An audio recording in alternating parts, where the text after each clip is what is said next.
La Voie lactée n'est pas aussi immense que nous l'avons longtemps imaginé. Pendant des décennies, les estimations de sa taille variaient entre 150 000 et 200 000 années-lumière de diamètre.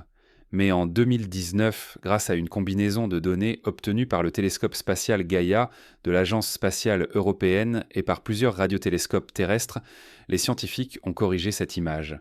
Les résultats indiquent maintenant que notre galaxie n'atteint pas ces chiffres grandioses. Son disque principal mesure environ 128 000 années-lumière, une valeur bien plus réduite que les calculs des générations précédentes. Cette révision s'appuie sur une méthodologie précise. En suivant les mouvements de plus d'1 milliard d'étoiles et en mesurant leur parallaxe, Gaia a permis de déterminer leur position en 3 dimensions avec une exactitude inégalée. Les données montrent que les limites du disque spiral ne s'étendent pas aussi loin qu'on le croyait. De plus, l'étude des vitesses orbitales révèle que la distribution de masse de la Voie lactée ne correspond pas aux modèles anciens, qui supposaient un disque plus vaste et plus étalé. Ces chiffres ne sont pas abstraits. Pour donner un ordre de grandeur, la lumière parcourt 300 000 km chaque seconde. À ce rythme, il lui faut seulement 8 minutes pour aller du Soleil à la Terre. Mais pour franchir la largeur du disque galactique révisé, il faudrait 120 000 ans. C'est considérable, mais cela place notre galaxie dans une catégorie plus modeste par rapport à certaines voisines. La galaxie d'Andromède, par exemple, mesure environ 220 000 années-lumière, presque le double. Pendant une grande partie du XXe siècle, la Voie lactée a été perçue comme une immense cité stellaire dont les contours restaient non flous, dessinés par des hypothèses plus que par des certitudes. Les astronomes, limités par les instruments de leur temps, avaient construit une image grandiose d'une galaxie qui s'étendait sur près de 200 000 années-lumière. Ces estimations, devenues populaires, se retrouvaient campées dans les manuels scolaires, les documentaires et les livres de vulgarisation, nourrissant l'idée que nous vivions dans l'une des plus grandes structures spirales de l'univers observable. Mais derrière cette conviction se cachait une réalité plus nuancée, celle d'une incertitude constante, entretenue par le manque de données précises et la difficulté d'observer notre propre galaxie de l'intérieur. L'annonce d'une taille plus réduite n'est pas survenue brusquement. Elle fut le résultat d'un long cheminement marqué par des doutes, des débats et des corrections successives. Les premières cartes tracées à partir de la distribution des étoiles lumineuses ou des amas globulaires donnaient une vision partielle, puisque la poussière interstellaire masquait une large portion du ciel. Les radioastronomes, au milieu du XXe siècle, ont tenté de percer ce voile en utilisant les émissions de l'hydrogène, mais leurs relevés restaient encore trop grossiers pour déterminer avec certitude l'étendue du disque galactique. C'est dans ce contexte qu'un chiffre s'est imposé, non pas comme une vérité incontestable, mais comme une convention admise par la communauté, environ 200 000 années-lumière de diamètre. Lorsque les premières synthérévisions sérieuses furent proposées, elles rencontrèrent une certaine résistance. Une galaxie plus petite semblait aller à l'encontre de l'image de grandeur cosmique que nous nous étions forgée. Pourtant, les données accumulées depuis le lancement du satellite Gaia en 2013 ont bouleversé la situation. En suivant les mouvements précis de plus d'1 milliard d'étoiles, les chercheurs ont pu reconstruire la structure tridimensionnelle de la Voie lactée avec une précision sans précédent. Les résultats ont progressivement convergé vers une estimation plus modeste, ramenant la taille du disque spiral principal à environ 121 000 années-lumière. Cette annonce, largement relayée en 2019, a marqué un tournant dans l'histoire de l'astronomie galactique. Ce rétrécissement de notre galaxie sur le plan des chiffres ne signifie pas une perte d'importance scientifique. Bien au contraire, il a ouvert de nouvelles perspectives.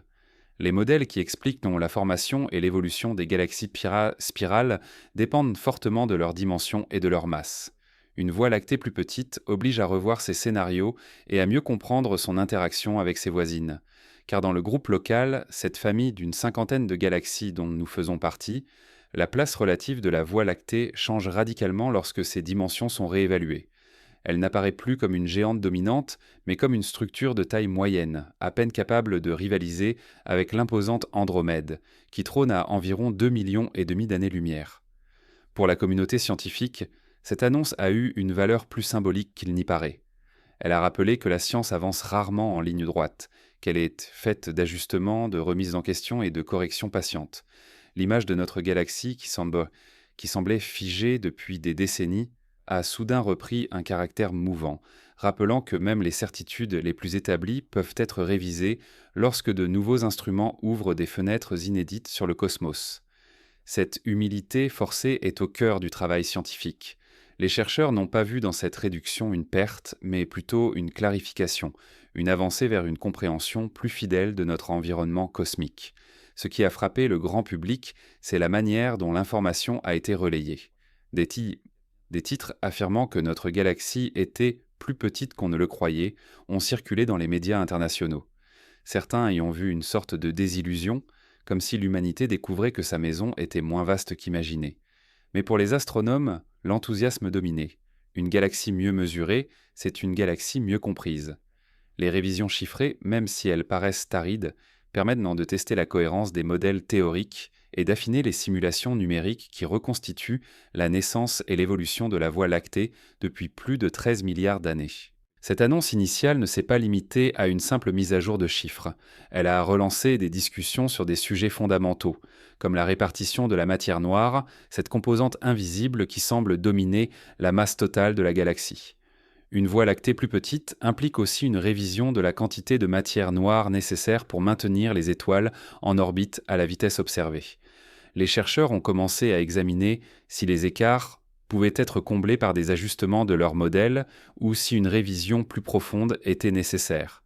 En d'autres termes, redéfinir la taille de notre galaxie a eu des conséquences qui dépassent de loin la simple géométrie cosmique. À mesure que ces résultats circulaient non dans la communauté, un consensus s'est formé. Les preuves, provenant de différentes sources indépendantes, convergeaient vers la même conclusion. La Voie lactée est moins vaste que nous le pensions. Les relevés optiques, les études radio, les mesures infrarouges et les simulations numériques concordaient étonnamment bien.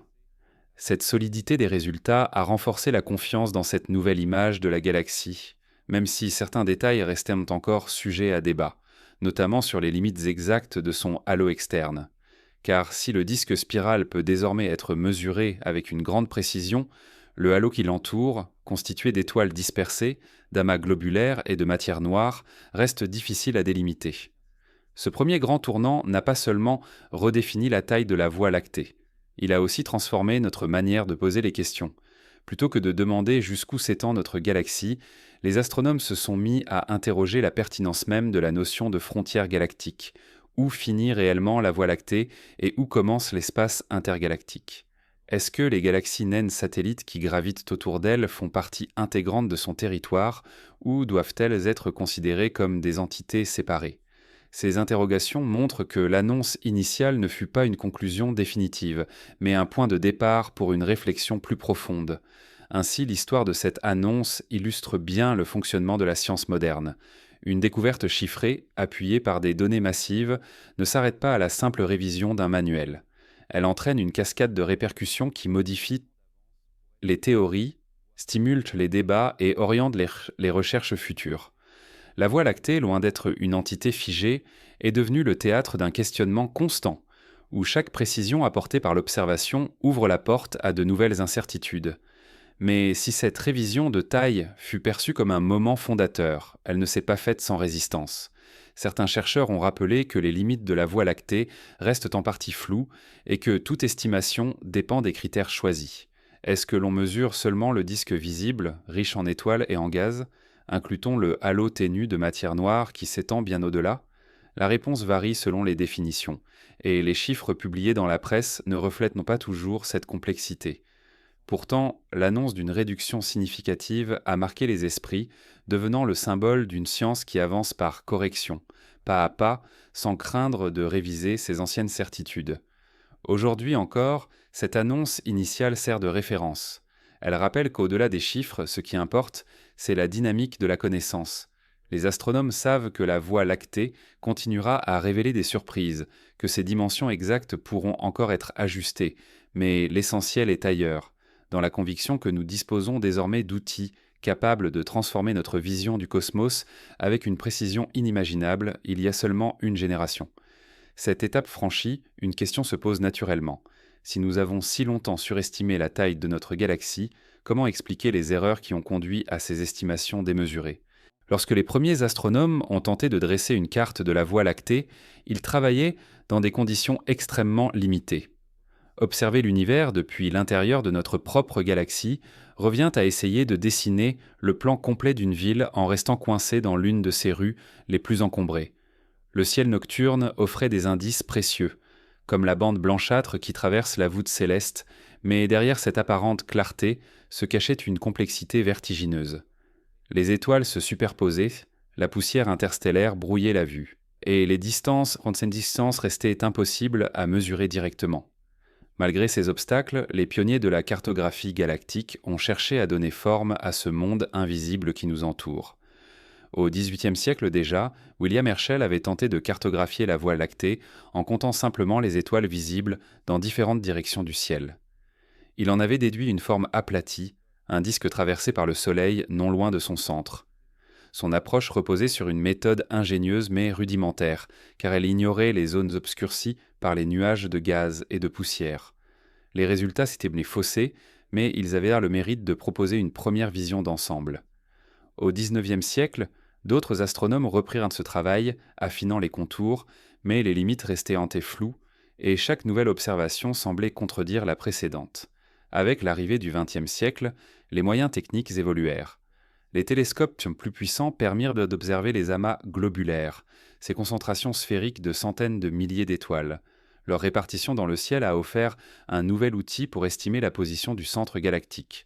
L'astronome Arlo Shapley, en 1918, démontra que la Voie lactée était bien plus grande que ce que l'on avait pensé jusque-là, et que le Soleil n'occupait pas une place centrale mais se trouvait en périphérie. Cette révélation fut un choc culturel autant que scientifique. Elle déplaçait l'humanité d'une position de prestige à celle d'un simple habitant d'un quartier excentré. Mais ces cartes restaient approximatives. La poussière interstellaire empêchait de voir à travers le plan galactique, masquant la vue du centre et des bras spiraux. Les astronomes dépendaient sans de techniques indirectes, comme l'étude de la luminosité des étoiles variables, pour déduire les distances. Les marges d'erreur étaient gigantesques, et selon les hypothèses retenues, la galaxie pouvait apparaître 2 fois plus grande ou 2 fois plus petite.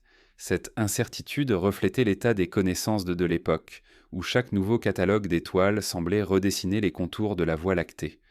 La véritable révolution vint avec l'essor de la radioastronomie dans les années de 1950. En observant les ondes émises naturellement par l'hydrogène interstellaire, les chercheurs purent traverser les nuages de poussière qui bloquaient la lumière visible. Pour la première fois, ils aperçurent en eux la structure spiralée de notre galaxie, semblable à celle que l'on admire dans les autres galaxies du ciel profond. Les bras spiralés furent tracés, leur enroulement mesuré, et une image plus concrète de la Voie lactée commença à émerger. Pourtant, même avec ces progrès, les estimations de la taille globale restaient floues. Les limites extérieures du disque galactique semblaient s'étendre toujours plus loin, au gré des nouvelles détections. Chaque découverte de gaz ou d'étoiles dans les confins de la galaxie repoussait artificiellement ses frontières. Ce flou scientifique se doublait d'un enjeu symbolique. La taille de la Voie lactée servait de référence pour comparer les autres galaxies. La considérer immense renforçait l'idée que nous vivions dans une structure exceptionnelle, à la mesure de la place que l'humanité s'attribuait dans le cosmos. Les premières cartes diffusaient cette impression de grandeur, et les chiffres gonflés trouvaient naturellement leur place dans les discours académiques comme dans la culture populaire. Les manuels scolaires présentaient souvent une Voie lactée gigantesque, dont les bras semblaient s'étendre sans limite. Pourtant, les premières fissures dans cette image apparurent dès la seconde moitié du XXe siècle. Les observations infrarouges et les études plus précises des étoiles variables commencèrent à suggérer que les dimensions adoptées officiellement étaient peut-être surestimées. Mais sans données suffisamment robustes, ces doutes restaient confinés à quelques spécialistes, rarement relayés au grand public. La cartographie de la Voie lactée demeurait un champ mouvant, dépendant des progrès techniques et des interprétations théoriques. La difficulté provenait aussi du point de vue particulier que nous avons. Observer une galaxie extérieure comme Andromède permet de distinguer d'un seul coup d'œil sa forme et ses dimensions. Mais pour la Voie lactée, nous sommes plongés en plein dedans, incapables de prendre du recul. C'est comme tenter de dessiner une forêt en étant coincé entre les troncs. Les cartes successives reflétaient cette contrainte fondamentale. Elles n'étaient pas des images directes, mais des reconstructions, des modèles construits à partir d'indices fragmentaires. À chaque étape de cette cartographie précoce, un paradoxe se dessinait. Plus les astronomes accumulaient de données, plus ils prenaient carrément conscience de l'étendue de leur ignorance. La Voie lactée apparaissait comme une énigme insaisissable, changeant de visage selon les méthodes employées. Les relevés optiques, radio et infrarouges donnaient en chacun une image différente, et l'ensemble restait difficile à concilier. C'est ce contexte d'incertitude qui explique pourquoi l'idée d'une galaxie immense s'est installée si solidement. Elle représentait une moyenne commode entre des estimations très dispersées, un compromis accepté faute de mieux. Mais cette cartographie précoce a eu un mérite immense. Elle a préparé le terrain pour les révisions futures.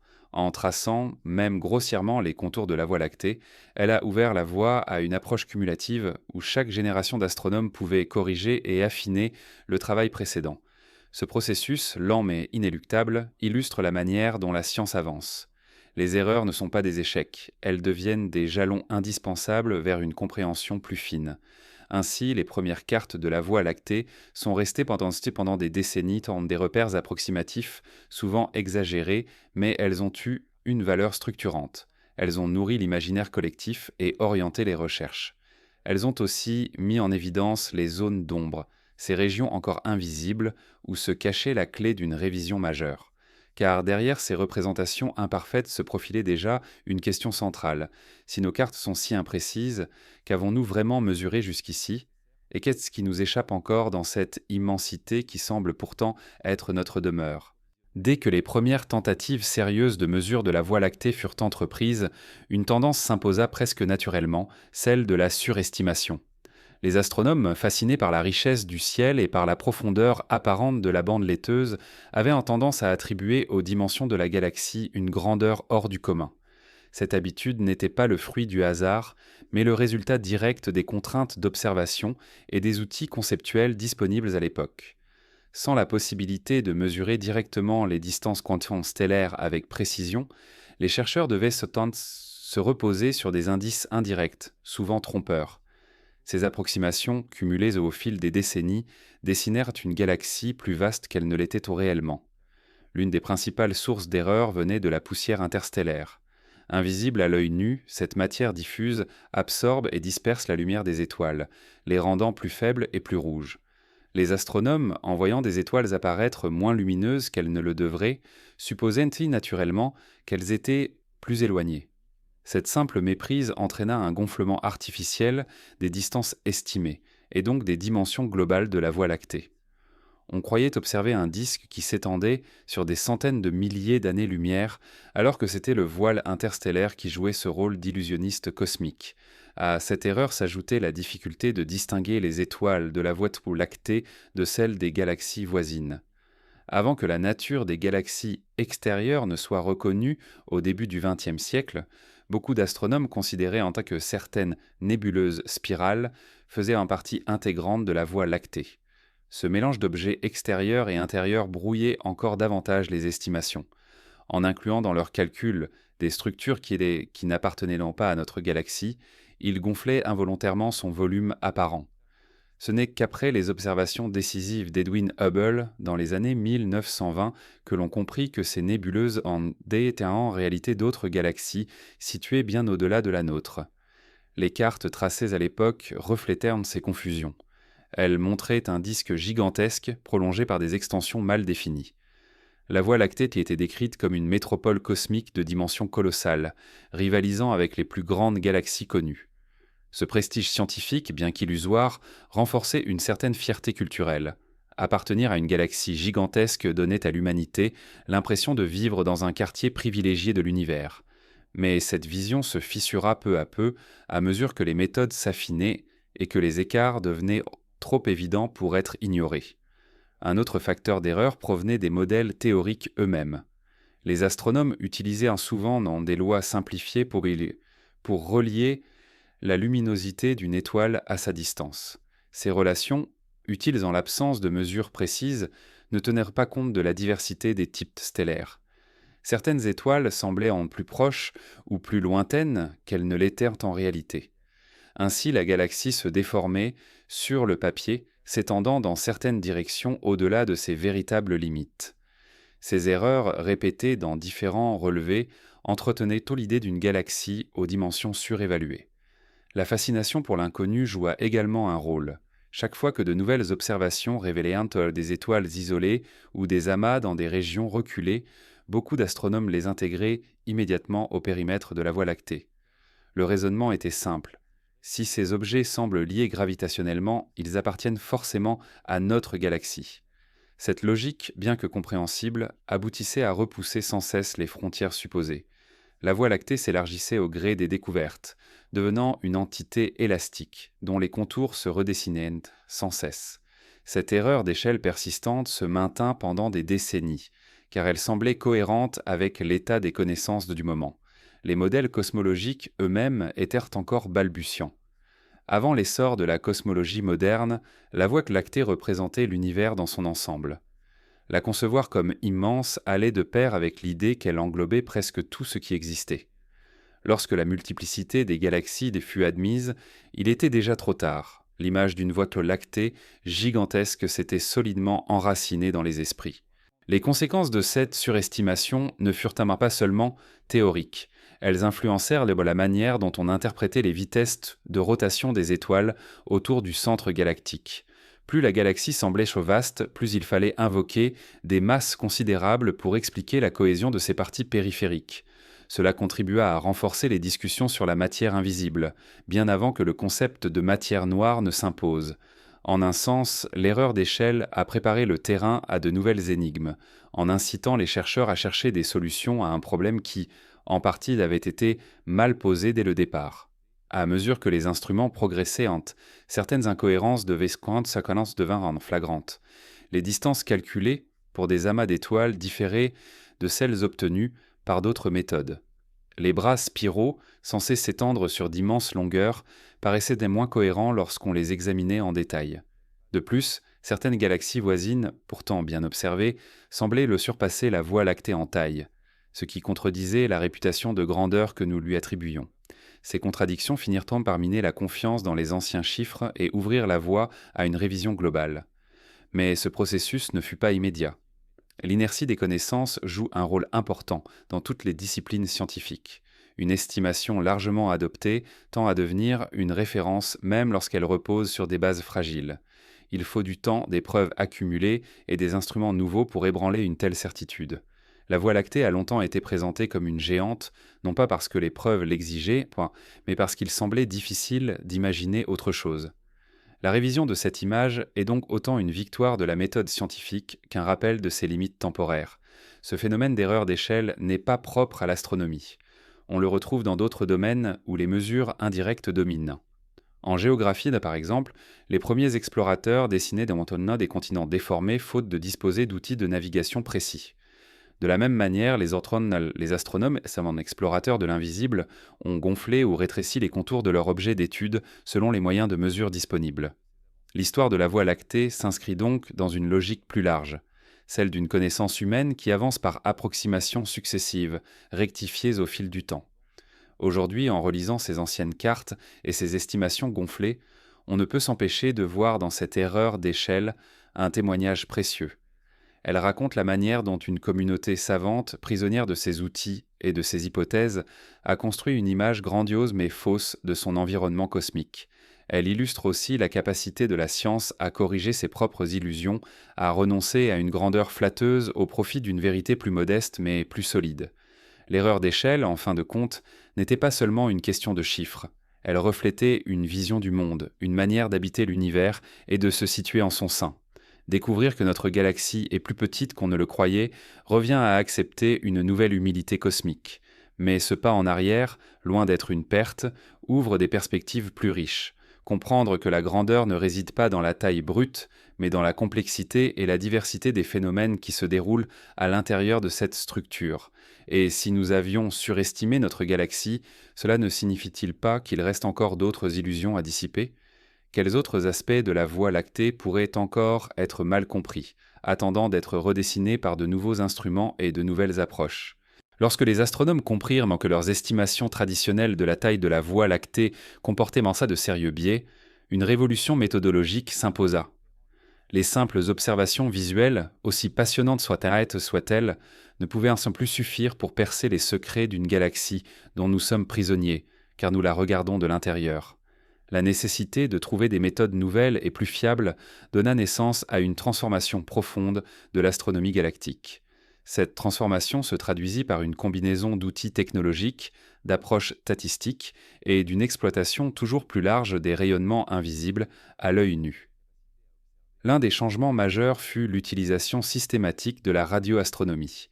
Dès le milieu du XXe siècle, les chercheurs comprirent que les longueurs d'onde radio traversaient la poussière interstellaire beaucoup mieux que la lumière visible. Cette découverte offrit une clé pour accéder aux régions obscurcies du disque galactique, notamment le centre, qui restait jusque-là caché par des nuages opaques. Grâce aux émissions caractéristiques de l'hydrogène, élément le plus abondant de l'univers, il devint possible de tracer la structure des bras spiraux avec une précision sans précédent. Chaque observation radio révélait des mouvements de gaz, des regroupements et des motifs qui dessinaient une carte galactique plus réaliste. Cette avancée transforma la compréhension globale de notre environnement cosmique, mais la radioastronomie ne fut qu'un premier pas. Au fil des décennies, les astronomes se tournèrent vers d'autres longueurs d'onde pour compléter cette vision.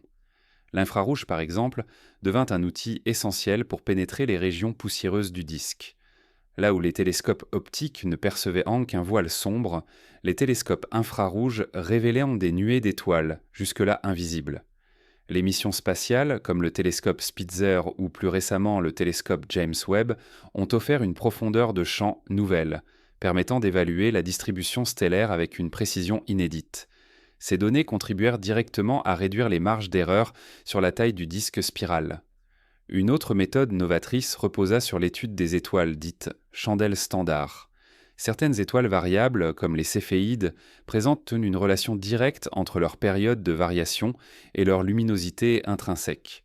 En comparant leur luminosité réelle à leur luminosité apparente, les astronomes purent estimer leur distance avec une fiabilité remarquable. Ces balises stellaires se transformèrent en points d'ancrage pour cartographier les bras spiraux et déterminer l'étendue du disque. Le raffinement des mesures de ces étoiles, couplé à l'observation d'autres types de chandelles standards comme les supernovas, permit de construire une véritable ossature de la Voie lactée. Puis vint la révolution des mesures astrométriques de haute précision, incarnée par la mission Gaïa. Lancé en 2013, ce satellite de l'Agence spatiale européenne entreprit de mesurer les positions, les mouvements et les distances d'1 milliard d'étoiles avec une exactitude sans précédent. Pour la première fois, il devint possible de visualiser la Voie lactée non plus comme un ensemble de données éparses, mais comme une structure cohérente en 3 dimensions. Les parallaxes stellaires obtenus par Gaïa offrirent une base solide pour recalculer les dimensions du disque galactique. Les résultats furent clairs, la Voie lactée n'était pas aussi vaste qu'on l'avait longtemps cru. Cette mission a véritablement marqué un tournant, en passant d'une cartographie approximative à une topographie quasi chirurgicale. Les nouvelles méthodes ne se limitèrent non pas aux observations directes, elles intégrèrent aussi des approches statistiques et informatiques de plus en plus sophistiquées. Les astronomes commencèrent à exploiter des simulations numériques capables de recréer la formation et l'évolution des galaxies spirales. En confrontant ces modèles aux données réelles, ils purent identifier les scénarios les plus cohérents avec la taille révisée de la Voie lactée. Cette approche comparée offrit une nouvelle robustesse aux conclusions. Si une simulation reproduisait fidèlement les vitesses orbitales, la distribution stellaire et les dimensions observées, alors elle validait indirectement les nouvelles estimations. Parallèlement, l'étude des étoiles en mouvement rapide autour du centre galactique fournit des informations cruciales.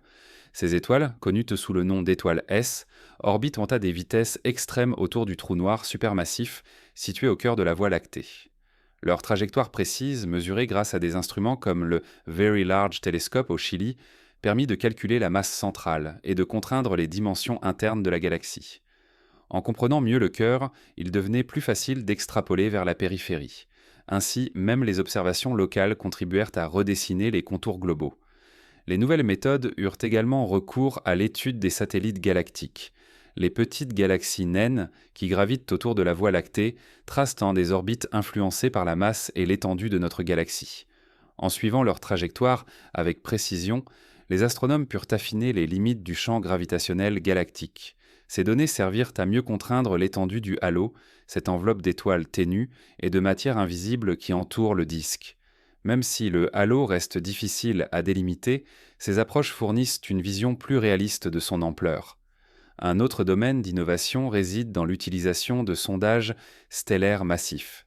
Des projets comme le Sloan Digital Sky Survey ont compilé des données spectroscopiques sur des millions d'étoiles. Ces relevés systématiques, associés aux données de Gaïa, permettent de dresser une carte globale de la composition chimique, de l'âge et de la répartition des populations stellaires.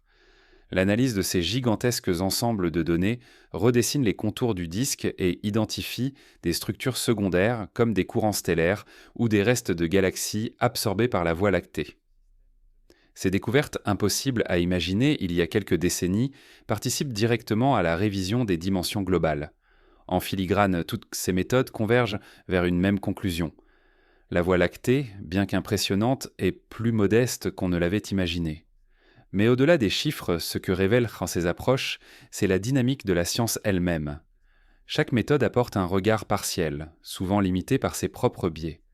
Ce n'est que par la combinaison de multiples techniques, couvrant différentes longueurs d'onde et intégrant des approches statistiques, que l'on parvient à une image plus fiable. La vérité scientifique n'est pas une illumination soudaine, mais une mosaïque patiemment assemblée. Cette diversification des méthodes a aussi une valeur philosophique.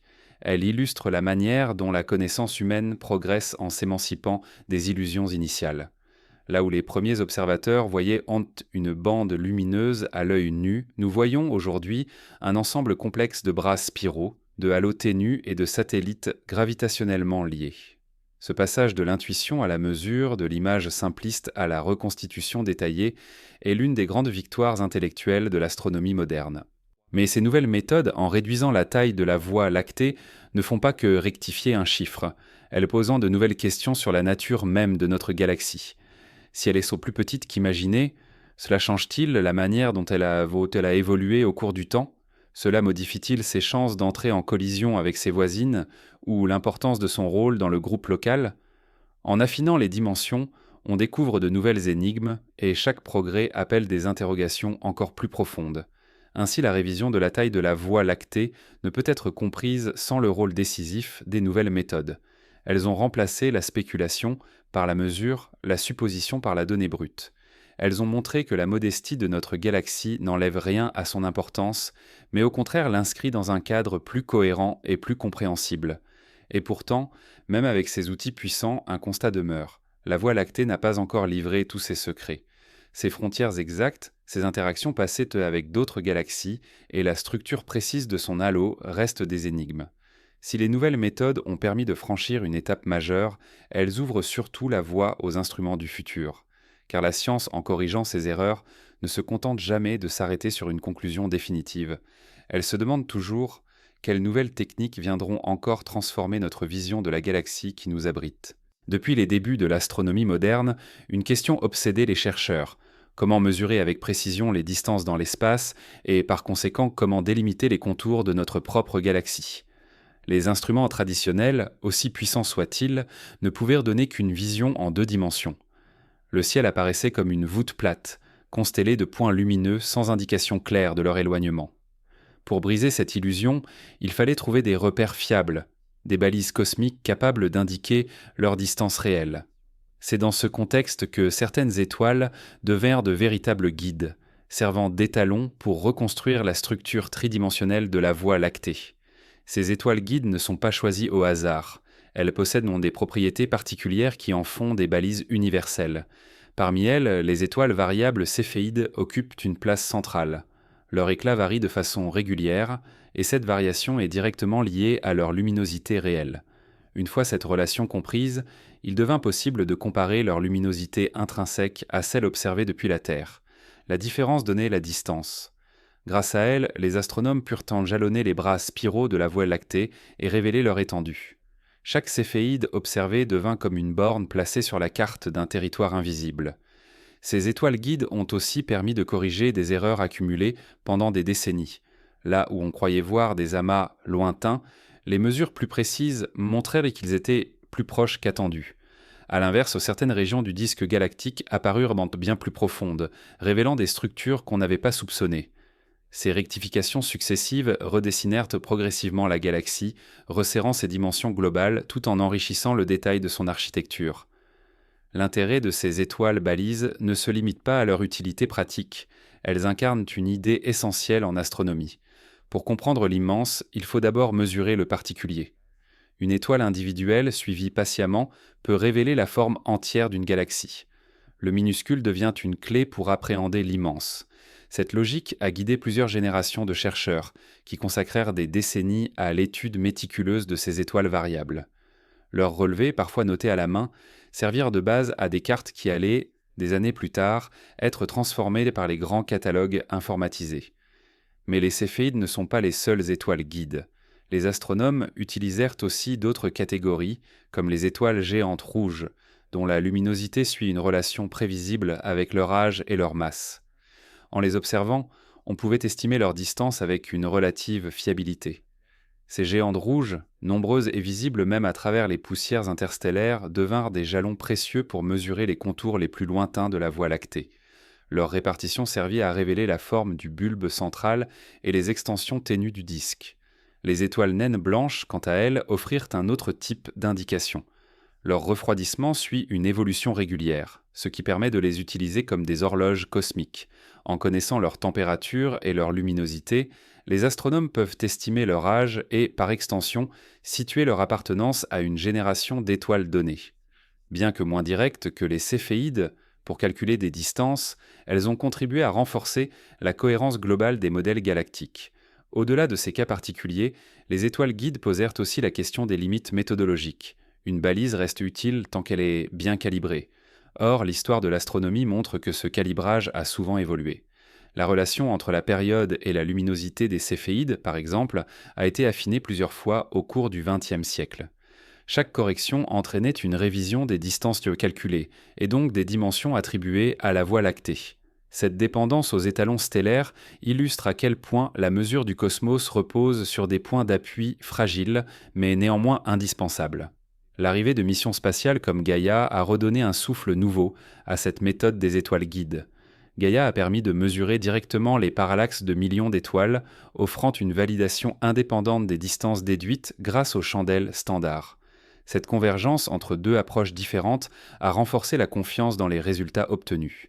Les cartes récentes de la Voie lactée combinent ainsi les deux méthodes. D'un côté, les parallaxes directs, de l'autre, les jalons stellaires, utilisés comme repères à grande échelle. Ensemble, elles composent une cartographie plus cohérente et plus resserrée. Les étoiles guides ont également servi à détecter des structures insoupçonnées dans la galaxie. En suivant leur répartition, les chercheurs ont découvert des courants stellaires, vestiges de galaxies plus petites, absorbées par la Voie lactée. Ces flux d'étoiles trahissent l'histoire mouvementée de notre galaxie et permettent d'en reconstituer la croissance. Une fois encore, les repères individuels se transforment en indices d'une histoire collective.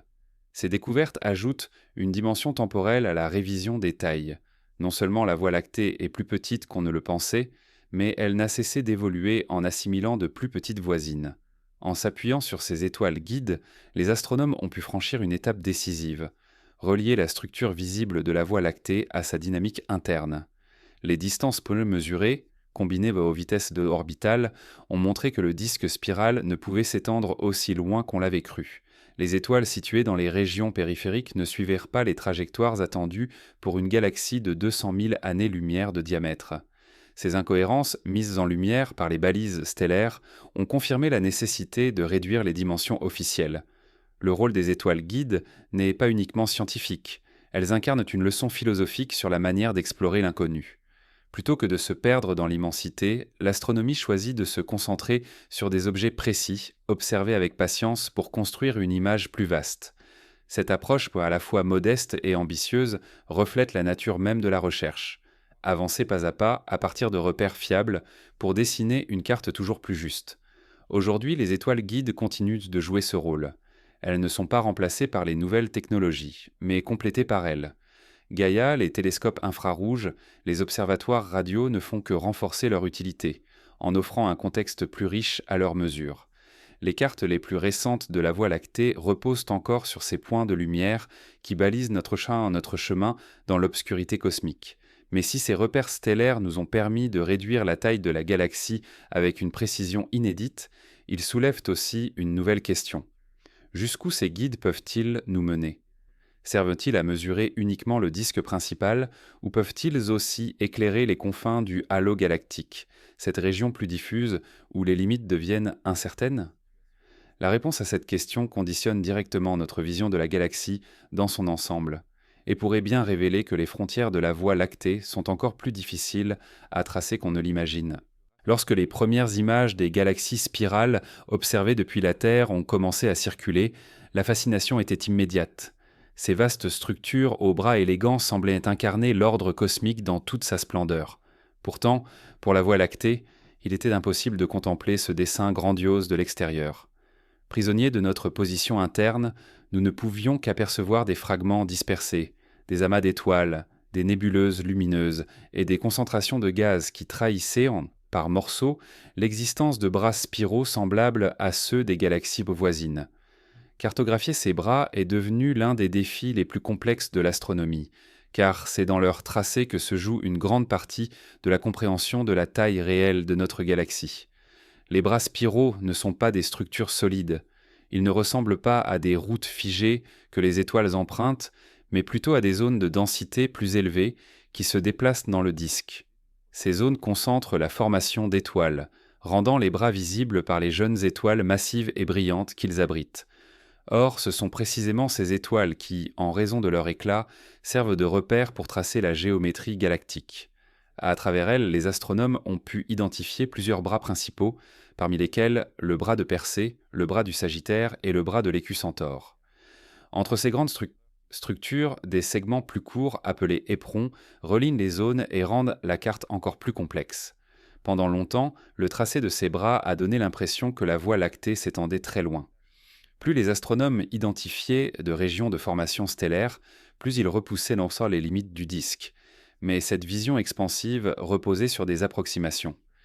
La difficulté provenait notamment du fait que certaines étoiles, brillantes mais lointaines, semblaient marquer le bord de la galaxie alors qu'elles appartenaient en réalité à des structures intermédiaires. Ce flou a entretenu l'idée d'une Voie lactée gigantesque, dont les bras pouvaient rivaliser avec ceux des galaxies les plus vastes de l'univers local. L'arrivée des relevés radio et infrarouges a changé la donne. En observant le gaz interstellaire qui constitue la matière première des bras spiraux, les chercheurs ont pu mieux identifier les zones de concentration. Le gaz suit un tracé plus continu que les étoiles brillantes, offrant une vue plus fidèle de l'architecture globale. Grâce à ces observations, il est apparu que les bras ne s'étendaient pas indéfiniment, mais étaient contenus dans un disque plus resserré que prévu. Cette révision a eu pour conséquence de réduire la taille estimée de la Voie lactée en ramenant ses limites à des dimensions plus modestes. Le bras où se trouve notre Soleil, parfois appelé le bras d'Orion ou éperon d'Orion, a longtemps été un sujet de débat. Était-il une véritable branche principale ou seulement une structure secondaire reliant deux bras plus vastes ? Les relevés modernes tendent à montrer qu'il ne s'agit pas d'un bras majeur, mais d'un éperon intermédiaire. Ce constat illustre à quel point les anciens modèles, qui prennent la place de certaines structures, contribuaient à surestimer l'ensemble du disque. En réalité, la Voie lactée compte moins de bras principaux que ce que l'on avait imaginé, ce qui modifie la perception de son envergure. Les bras spiraux, loin d'être de simples décorations, influencent peu directement notre compréhension de la dynamique galactique. Leur tracé conditionne les calculs de masse, de rotation et de densité. Plus les bras semblent longs et étendus, plus la galaxie paraît vaste et massive. Mais lorsque les relevés modernes réduisent leur extension, c'est toute la vision globale qui se resserre. Cette relation explique pourquoi la révision de la taille de la Voie lactée est étroitement liée à la cartographie de ses bras. Ces découvertes récentes ne se sont pas faites en un jour. Elles sont le fruit de plusieurs décennies d'observations accumulées par des observatoires terrestres et spatiaux. Les grands relevés, comme le Sloan Digital Sky Survey et les données de Gaia, ont permis d'associer la position précise de millions d'étoiles aux structures plus diffuses du gaz. En superposant ces couches d'informations, une carte plus réaliste de la Voie lactée est apparue, révélant une structure spirale moins étendue mais plus cohérente. Au-delà de la cartographie, Et Lars Solday, à l'étude des bras spiraux, révèle aussi des indices sur l'histoire de notre galaxie. Certaines irrégularités dans leur tracé, comme des déformations ou des ruptures, trahissent des interactions passées avec des galaxies satellites. Lorsqu'une galaxie naine est absorbée par la Voie lactée, son passage laisse des marques dans la structure du disque, modifiant l'alignement des bras. Ces cicatrices cosmiques offrent des indices précieux pour reconstituer l'évolution de la galaxie et comprendre pourquoi sa taille ne correspond pas toujours aux modèles théoriques idéalisés. Les bras spiraux jouent aussi un rôle essentiel dans la perception humaine de la galaxie. Les zones de formation stellaire qu'ils abritent, riches en nébuleuses lumineuses et en amas jeunes, constituent les paysages cosmiques les plus spectaculaires observés par nos télescopes. Ces images, souvent relayées au grand public, renforcent l'impression d'une Voie lactée immense et foisonnante. Pourtant, derrière cette beauté se cache une réalité plus modeste. La galaxie n'est pas infinie, ses bras ont des limites claires et leur extension mesurée contribue directement à réduire son envergure officielle. La compréhension actuelle des bras spiraux reste encore incomplète. Certains segments identifiés comme des parties de bras pourraient en réalité être des structures temporaires issues de fluctuations locales du gaz. Les bras ne sont pas figés. Ils évoluent au cours du temps, se déforment, disparaissent et renaissent. Cette dynamique rend leur cartographie encore plus complexe, mais elle explique aussi pourquoi les estimations de la taille galactique ont longtemps été exagérées. En suivant uniquement les étoiles brillantes ou les nébuleuses, les astronomes dessinaient une image figée qui ne correspondait pas à la réalité mouvante de la galaxie. Ce constat souligne l'importance de combiner différentes approches. Les bras spiraux, pour être compris, doivent être étudiés non seulement à travers les étoiles qu'ils contiennent, mais aussi via le gaz, la poussière et même la distribution de matière invisible qui les sous-tend. C'est cette approche multidimensionnelle qui a permis de redessiner les contours de la Voie lactée, réduisant ses dimensions tout en révélant sa complexité interne. En définitive, l'étude des bras spiraux a joué un rôle décisif dans la révision des dimensions de la Voie lactée. Loin de confirmer l'image d'une galaxie colossale, elle a montré que notre maison cosmique est plus compacte mais aussi plus riche en structures dynamiques. Cette découverte ne diminue pas la beauté ni l'importance de la Voie des Soies lactées. Elle en révèle simplement une image plus fidèle et plus nuancée. Reste une question qui prolonge ce débat. Si les bras spiraux révèlent des limites plus restreintes qu'on ne le croyait, que disent les régions encore plus diffuses, comme le halo galactique, sur l'étendue véritable de notre galaxie? C'est là que le regard se déplace désormais, vers les zones moins visibles mais tout aussi déterminantes pour comprendre l'échelle réelle de la Voie lactée. Pendant longtemps, la Voie lactée a été imaginée comme une structure dotée d'un vaste halo qui s'étendait bien au-delà de son disque spiral visible. Ce halo, constitué d'étoiles ténues, d'amas globulaires et surtout de matière invisible, représentait une sorte d'atmosphère galactique enveloppant l'ensemble. Les premiers champs calculs laissaient croire que ce halo était immense, multipliant par plusieurs fois le diamètre du disque. C'est en grande partie cette extension hypothétique qui entretenait l'image d'une Voie lactée gigantesque, dont l'influence gravitationnelle semblait dominer largement son environnement. Mais à mesure que les instruments se perfectionnaient et que les données s'accumulaient, une révision profonde s'est imposée. Le halo n'est pas aussi étendu qu'on l'avait cru, et son rôle dans la définition des dimensions galactiques a été largement repensé. Le halo galactique se distingue par sa nature diffuse. Contrairement aux disques qui concentrent gaz, poussière et étoiles, jeunes organisés dans des bras spiraux, le halo abrite des populations plus anciennes. Ces étoiles sont dispersées, souvent regroupées dans des amas globulaires qui orbitent autour du centre de la galaxie. Ces amas furent d'ailleurs parmi les premiers indices de l'existence du halo. Les astronomes remarquèrent que certains d'entre eux se trouvaient bien au-dessus ou en dessous du plan galactique, dessinant une sphère étendue plutôt qu'un simple disque. L'interprétation initiale fut simple. Si ces objets appartiennent à la Voie lactée, alors elle doit posséder une extension colossale. Cependant, cette conclusion reposait sur des distances incertaines. Les amas globulaires, difficiles à mesurer, semblaient parfois plus lointains qu'ils ne l'étaient réellement. De plus, les premières hypothèses incluaient dans le halo des étoiles qui appartenaient en réalité à des courants stellaires, vestiges de galaxies satellites absorbées par la Voie lactée. Ces confusions contribuèrent à gonfler artificiellement la taille estimée du halo et donc celle de la galaxie dans son ensemble. Les nouvelles méthodes d'observation, notamment les relevés infrarouges et les données de Gaïa, ont radicalement changé cette vision. En mesurant directement les distances et les mouvements de centaines de millions d'étoiles, les chercheurs ont pu distinguer plus clairement les limites du halo. Ce qui est apparu, c'est une structure bien plus contenue que prévu, plus compacte et plus irrégulière. Le halo de la Voie lactée, loin de s'étendre sur des centaines de milliers d'années-lumière supplémentaires, semble en réalité beaucoup plus resserré. Sa densité décroît rapidement, et les étoiles qui semblaient de l'étendre indéfiniment appartiennent souvent à des structures extérieures en cours d'absorption. La réduction du halo a eu des conséquences directes sur la compréhension de la masse totale de la galaxie. Pendant des années, on avait attribué à ce halo une grande partie de la masse invisible nécessaire pour expliquer la vitesse de rotation des étoiles dans le disque. Mais si le halo est plus petit et plus dense que prévu, cela oblige à réévaluer la répartition de cette masse et peut-être à envisager d'autres modèles. Certains chercheurs considèrent que la matière noire reste bien présente, mais concentrée dans des zones plus limitées. D'autres pensent que la dynamique des étoiles pourrait être expliquée en partie par des effets encore mal compris de la gravitation. Dans tous les cas, cette révision a relancé des débats fondamentaux sur la nature même de la galaxie. Le halo rétréci a aussi changé la place de la Voie lactée dans le groupe local. Si son halo n'englobe pas autant d'espace que prévu, cela signifie que son influence gravitationnelle sur ses voisines est moins dominante.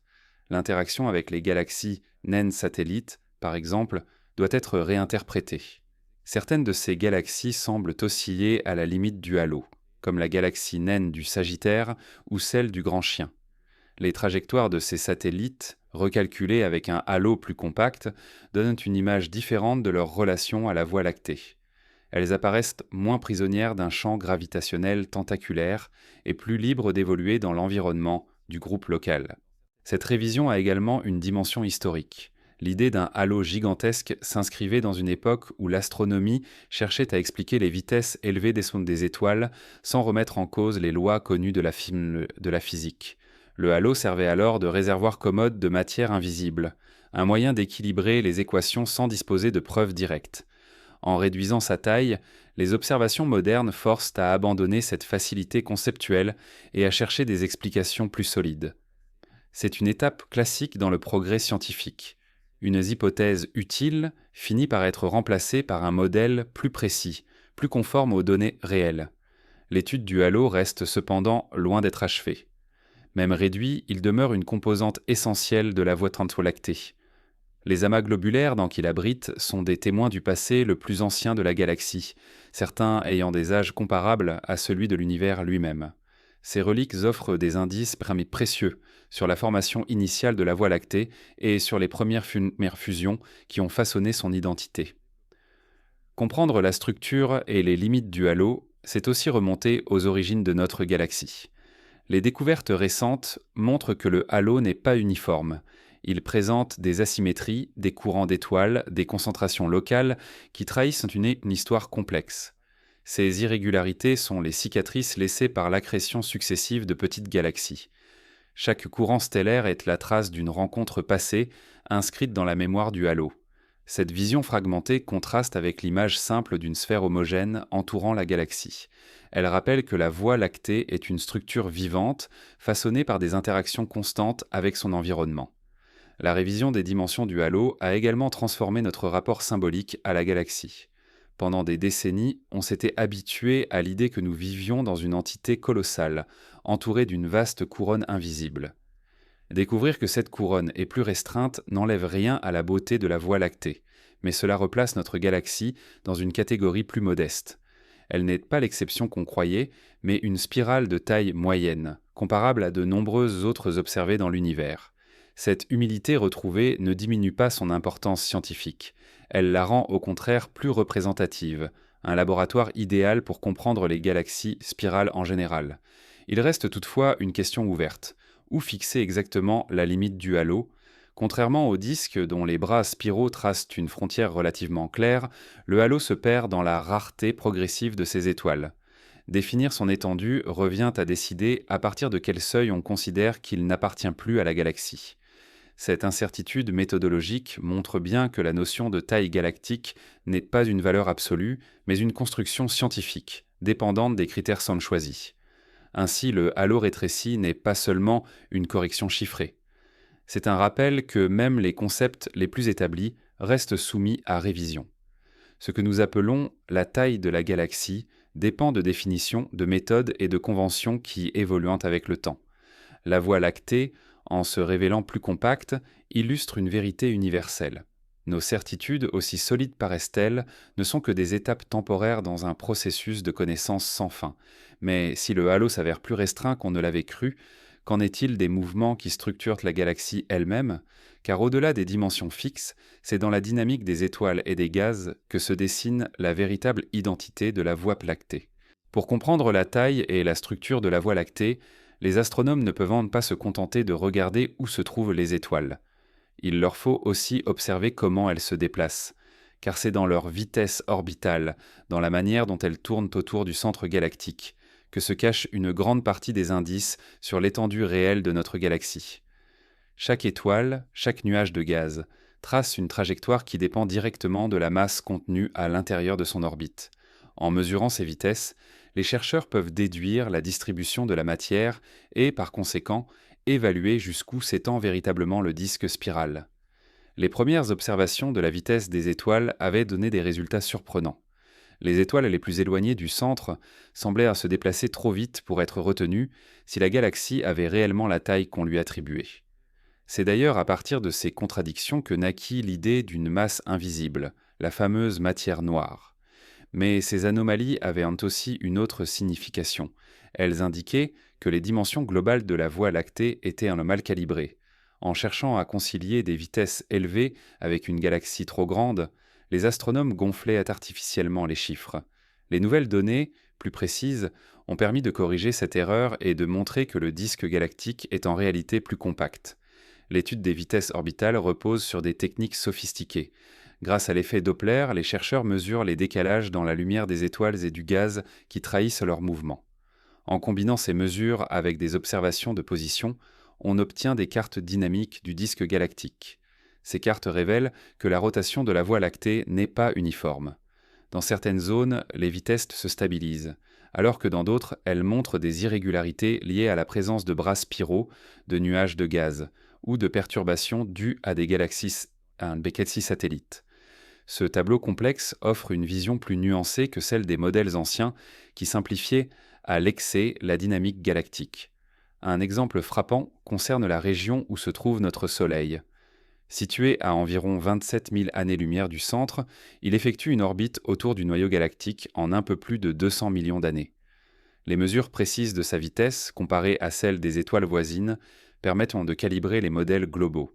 Lorsque ces données furent intégrées dans les calculs récents, elles montrèrent donc que le disque ne pouvait pas s'étendre aussi loin que prévu, car les vitesses périphériques ne correspondaient pas à une structure de 200 000 années-lumière de diamètre. Cette révision fut un tournant. Les dimensions de la Voie lactée devaient être ramenées à une valeur plus réaliste, autour de 125 000 années-lumière. Mais l'intérêt des vitesses orbitales ne se limite pas à la mesure brute des dimensions.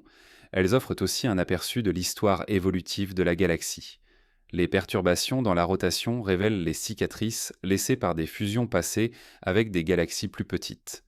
Certaines irrégularités, comme des oscillations dans la vitesse du disque, indiquent que la Voie lactée n'est pas une structure stable et figée, mais une entité en perpétuelle réorganisation. En réduisant sa taille, les astronomes ne font donc pas qu'ajuster un chiffre. Ils révèlent aussi la manière dont elle a grandi et interagi avec son environnement. Les vitesses orbitales mettent également en lumière l'importance du bulbe central. Cette région dense qui abrite le trou noir supermassif Sagittarius A étoile influence fortement la dynamique interne. En mesurant la vitesse des étoiles proches du centre, les chercheurs déduisent non seulement la masse du trou noir, mais aussi la distribution de la matière dans les zones environnantes. Ces données affinent les modèles de rotation et contribuent à définir plus clairement les limites internes de la Voie lactée.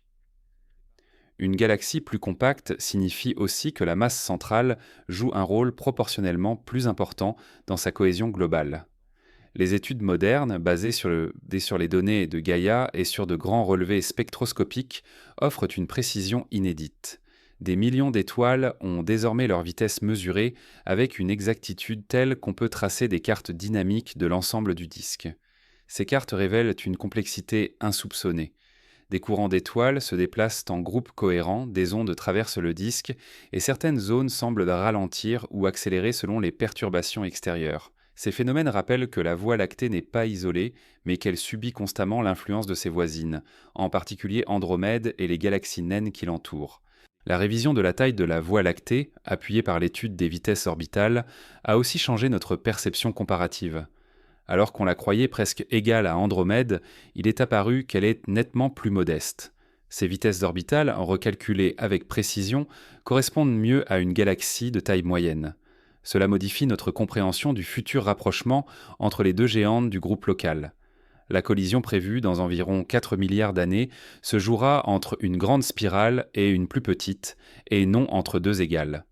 Ce réajustement change la manière dont les simulations prédisent la fusion future et ses conséquences sur les étoiles qui composent notre ciel. L'analyse des vitesses ne s'arrête pas au disque principal. Les étoiles du halo, bien qu'éparses, fournissent aussi des indications précieuses. Leur trajectoire révèle que l'influence gravitationnelle de la Voie lactée décroît plus rapidement que prévu, un indice supplémentaire que son halo est moins étendu. Là encore, la dynamique rejoint la géométrie. Ce que les vitesses disent de la gravitation coïncide avec ce que les distances révélant de la structure. Cette convergence de preuves a renforcé la confiance dans l'idée d'une galaxie plus petite, mais mieux comprise. En définitive, l'étude des vitesses orbitales montre à quel point la science de la Voie lactée repose sur une observation patiente et cumulative. Ce ne sont pas de grands coups d'éclat, mais une accumulation de mesures précises, étoile après étoile, qui redessinent notre vision. Chaque orbite mesurée devient un fragment du puzzle, et l'ensemble compose une image plus compacte, plus réaliste. Loin de diminuer notre galaxie, cette révision la rend plus cohérente, plus intelligible. Mais une question demeure en arrière-plan. Si les vitesses orbitales révèlent une Voie lactée plus modeste, que signifie ce constat lorsqu'on la compare à d'autres galaxies spirales de l'univers ? Cette comparaison, en replaçant notre galaxie dans le vaste catalogue cosmique, éclaire encore davantage la portée de cette révision. Dès que les astronomes commencèrent à mesurer sérieusement la taille de la Voie lactée, une tentation naturelle apparut, la comparer aux autres galaxies.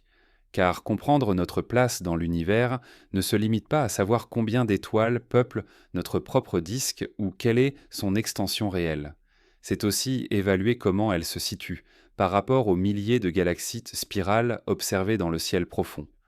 Pendant longtemps, on a cru que la Voie lactée faisait partie du club des géantes, capable de rivaliser avec les plus vastes structures connues dans notre voisinage cosmique. Mais à mesure que les chiffres furent révisés à la baisse, il devint évident que notre galaxie est moins exceptionnelle que nous le pensions, et qu'elle occupe en réalité une position intermédiaire, révélatrice de la diversité des mondes galactiques. La comparaison la plus directe et la plus symbolique est celle avec Andromède. Située à environ 2,5 millions d'années-lumière, elle est la grande voisine du groupe local. Ses dimensions, estimées à près de 220 000 années-lumière, la placent largement au-dessus de la Voie lactée, désormais ramenée à environ 120 000 années-lumière. Cette différence n'est pas seulement quantitative, elle a des implications dynamiques profondes. Andromède, plus massive et plus étendue, exerce une influence gravitationnelle plus forte, ce qui explique en partie pourquoi la rencontre future entre nos deux galaxies sera dominée par elle. La comparaison avec Andromède nous ramène à une humilité cosmique. Notre galaxie n'est pas la plus imposante du voisinage, mais plutôt une structure moyenne appelée à être absorbée dans un ensemble plus vaste. En élargissant le regard, d'autres galaxies spirales servent de point de référence. La galaxie du Triangle, troisième grande spirale du groupe local, mesure environ 60 000 années-lumière. Elle apparaît donc plus petite que la Voie lactée, mais sa structure révèle une richesse qui rappelle que la taille brute ne suffit pas à juger de la complexité. Cette diversité au sein même de notre voisinage galactique montre que les galaxies spirales suivent des trajectoires évolutives variées, où l'extension et la masse ne sont qu'une partie de l'équation. Au-delà du groupe local, les astronomes ont découvert des spirales colossales, comme UGC 2885, parfois surnommée la galaxie de Rubin, dont le diamètre approche un demi-million d'années-lumière. Face à de tels monstres, la Voie lactée apparaît modeste, réduite à une spirale de taille moyenne dans un univers où les géants existent réellement. Cette comparaison relativise l'importance de notre galaxie. Elle rappelle que la Voie lactée, même réduite, n'est pas une anomalie mais un exemple parmi d'autres dans le catalogue infini des structures cosmiques. Mais la comparaison ne se joue pas uniquement en termes de dimension. Les astronomes examinent aussi la composition, la dynamique et l'histoire évolutive. Certaines spirales plus petites que la Voie lactée présentent dans des taux de formation stellaire beaucoup plus élevés, produisant de nouvelles générations d'étoiles à un rythme effréné. D'autres, plus vastes, semblent au contraire presque figées, leur disque ayant épuisé son gaz disponible. Ces contrastes montrent que la taille n'est pas toujours corrélée à l'activité. La Voie lactée, avec ses dimensions intermédiaires, maintient un équilibre. Elle forme encore des étoiles, mais à un rythme modéré qui lui donne une stabilité remarquable. L'étude comparative met aussi en lumière la diversité des structures spiralées. Certaines galaxies possèdent deux bras bien définis, d'autres en présentent quatre ou davantage, parfois entremêlés. La Voie lactée, avec ses bras moins nombreux et moins étendus qu'on ne le croyait, rejoint la catégorie des spirales à structure relativement simple. Cette classification souligne encore une fois qu'elle n'appartient pas aux extrêmes, mais à la zone médiane. Ni géante exceptionnelle, ni naine insignifiante, elle est représentative d'un type courant de galaxies spirales. Les comparaisons ne se limitent pas à l'échelle locale. Grâce aux grands relevés comme le Sloan Digital Sky Survey ou les observations du télescope Hubble, des milliers de galaxies spirales ont été cataloguées et analysées. Cette masse de données permet de situer la Voie lactée dans une distribution statistique. Il apparaît qu'elle se situe dans la moyenne, à la fois en termes de diamètre, de masse et de luminosité. Loin d'être une exception, elle représente une spirale typique, ce qui la rend précieuse pour les chercheurs. Étudier la Voie lactée revient à comprendre un modèle courant, dont les enseignements peuvent être généralisés à d'innombrables galaxies semblables. La révision des dimensions de la Voie lactée a renforcé cette idée. En la croyant immense, on la voyait comme une singularité, un cas particulier qui faussait peut-être les comparaisons. En la ramenant à une taille plus modeste, on la replace au contraire dans le cœur de la distribution. Elle devient un laboratoire idéal, car ce qui est vrai pour elle peut probablement l'être pour une grande partie des spirales observées. Cette normalisation de la Voie lactée est l'un des apports les plus importants de la révision récente. Mais les comparaisons révèlent aussi des contrastes instructifs. Certaines galaxies spirales présentent des halos beaucoup plus étendus, d'autres des disques plus compacts. Les différences de densité stellaire, de composition chimique ou de vitesse de rotation soulignent la variété des chemins évolutifs possibles. En confrontant la Voie lactée à ces divers exemples, les astronomes cherchent à comprendre quels facteurs expliquent cette diversité: fusion passée, environnement local, quantité de gaz disponible. La position intermédiaire de notre galaxie permet d'explorer une voie médiane, ni extrême ni atypique. Au-delà de l'intérêt scientifique, la comparaison cosmique a aussi une dimension philosophique. Pendant longtemps, l'humanité a cherché à se rassurer en imaginant vivre dans une structure exceptionnelle. La révision des dimensions de la Voie lactée et sa reclassification comme spirale de taille moyenne rappellent que notre place n'est pas privilégiée mais commune. Cette banalité apparente est en réalité une richesse, car elle nous relie à d'innombrables galaxies similaires, disséminées dans l'univers. Nous ne vivons pas dans une exception, mais dans une norme cosmique. La comparaison avec d'autres galaxies permet enfin de mieux anticiper le futur. En observant des spirales plus âgées ou plus jeunes que la nôtre, les astronomes déduisent de ce qui attend la Voie lactée. Certaines spirales plus petites montrent ce qui pourrait arriver lorsque le gaz disponible pour former des étoiles s'épuise. D'autres plus grandes donnent un aperçu de ce qui se produit lorsqu'une galaxie absorbe plusieurs voisines. En situant notre galaxie dans ce continuum, on comprend mieux le destin qui l'attend. Une fusion future avec Andromède, suivie d'une transformation en une nouvelle structure, probablement elliptique. Ainsi, la comparaison cosmique, loin d'être un simple exercice de classement, redonne tout son sens à la révision de la taille de la Voie lactée.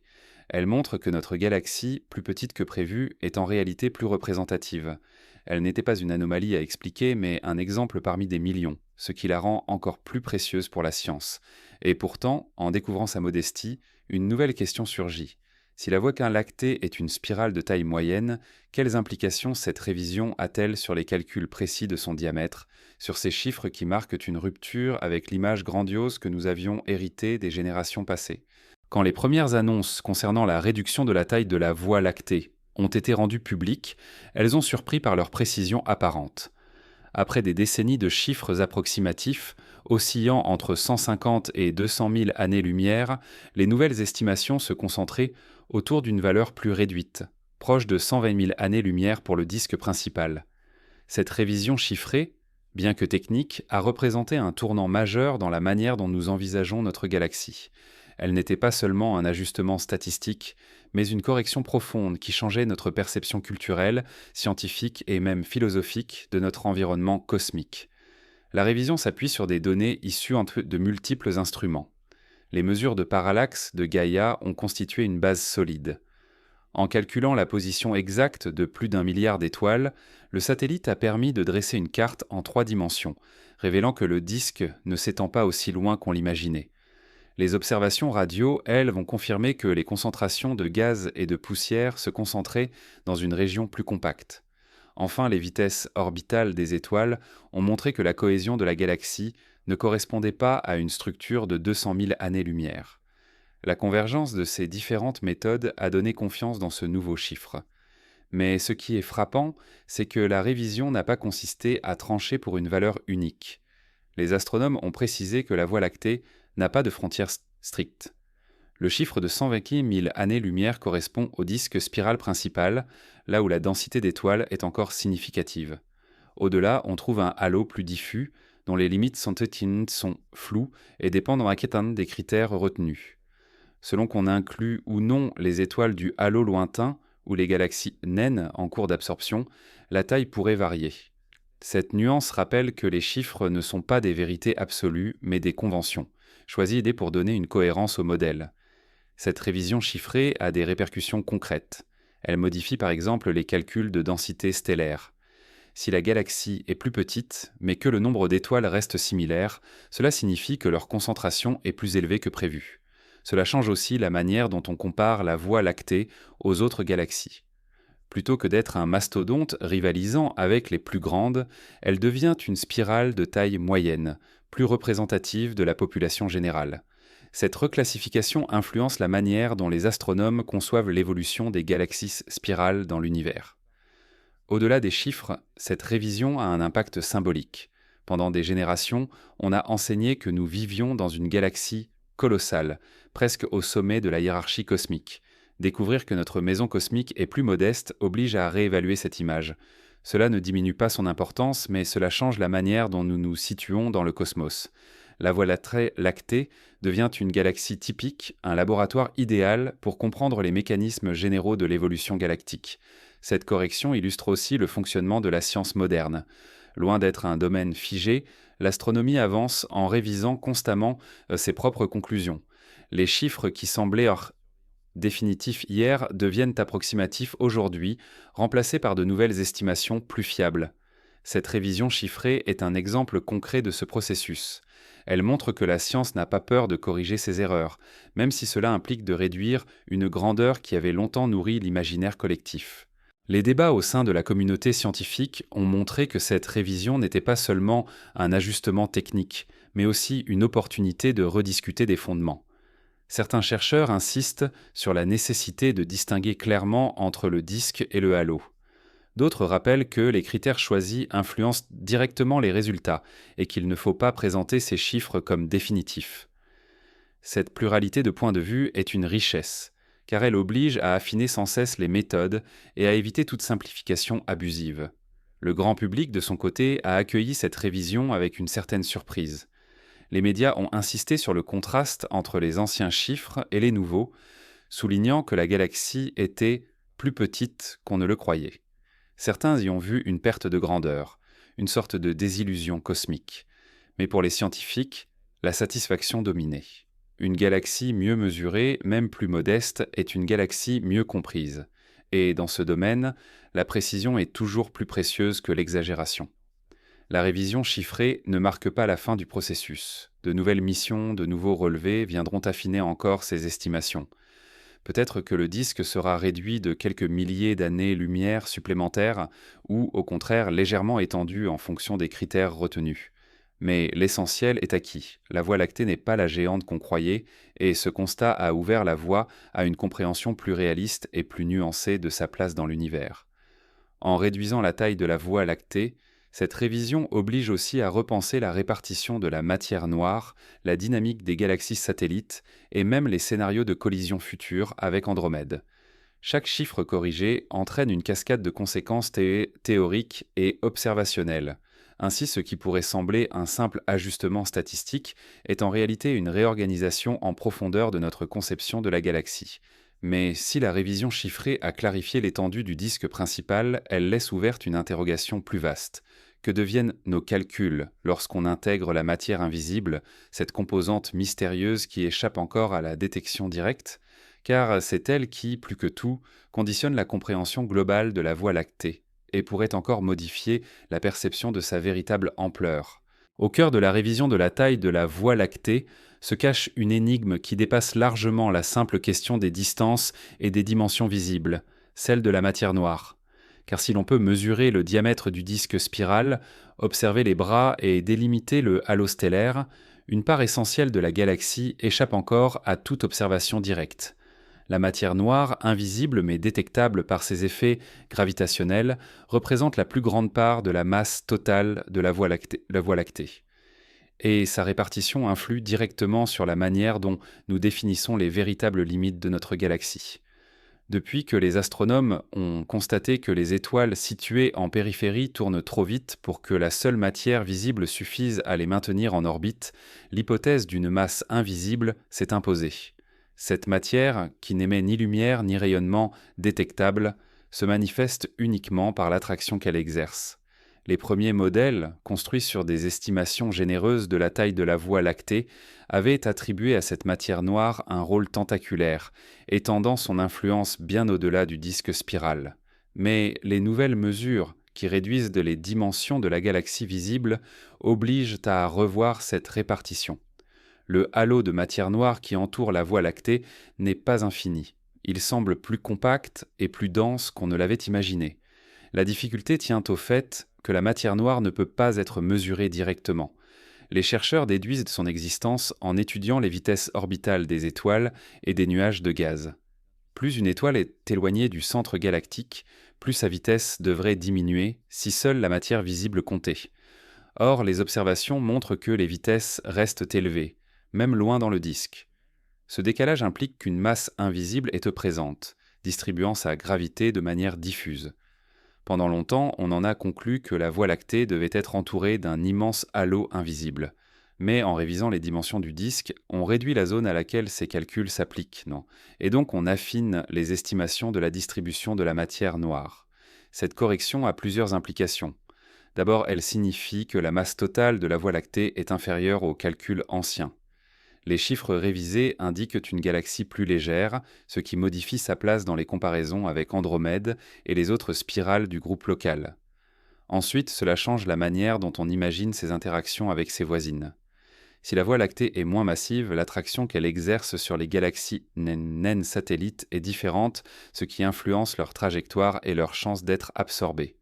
En d'autres termes, corriger la taille visible de la galaxie entraîne une cascade de révisions sur le rôle de sa masse invisible. La matière noire, cependant, ne se contente pas de maintenir les étoiles en orbite.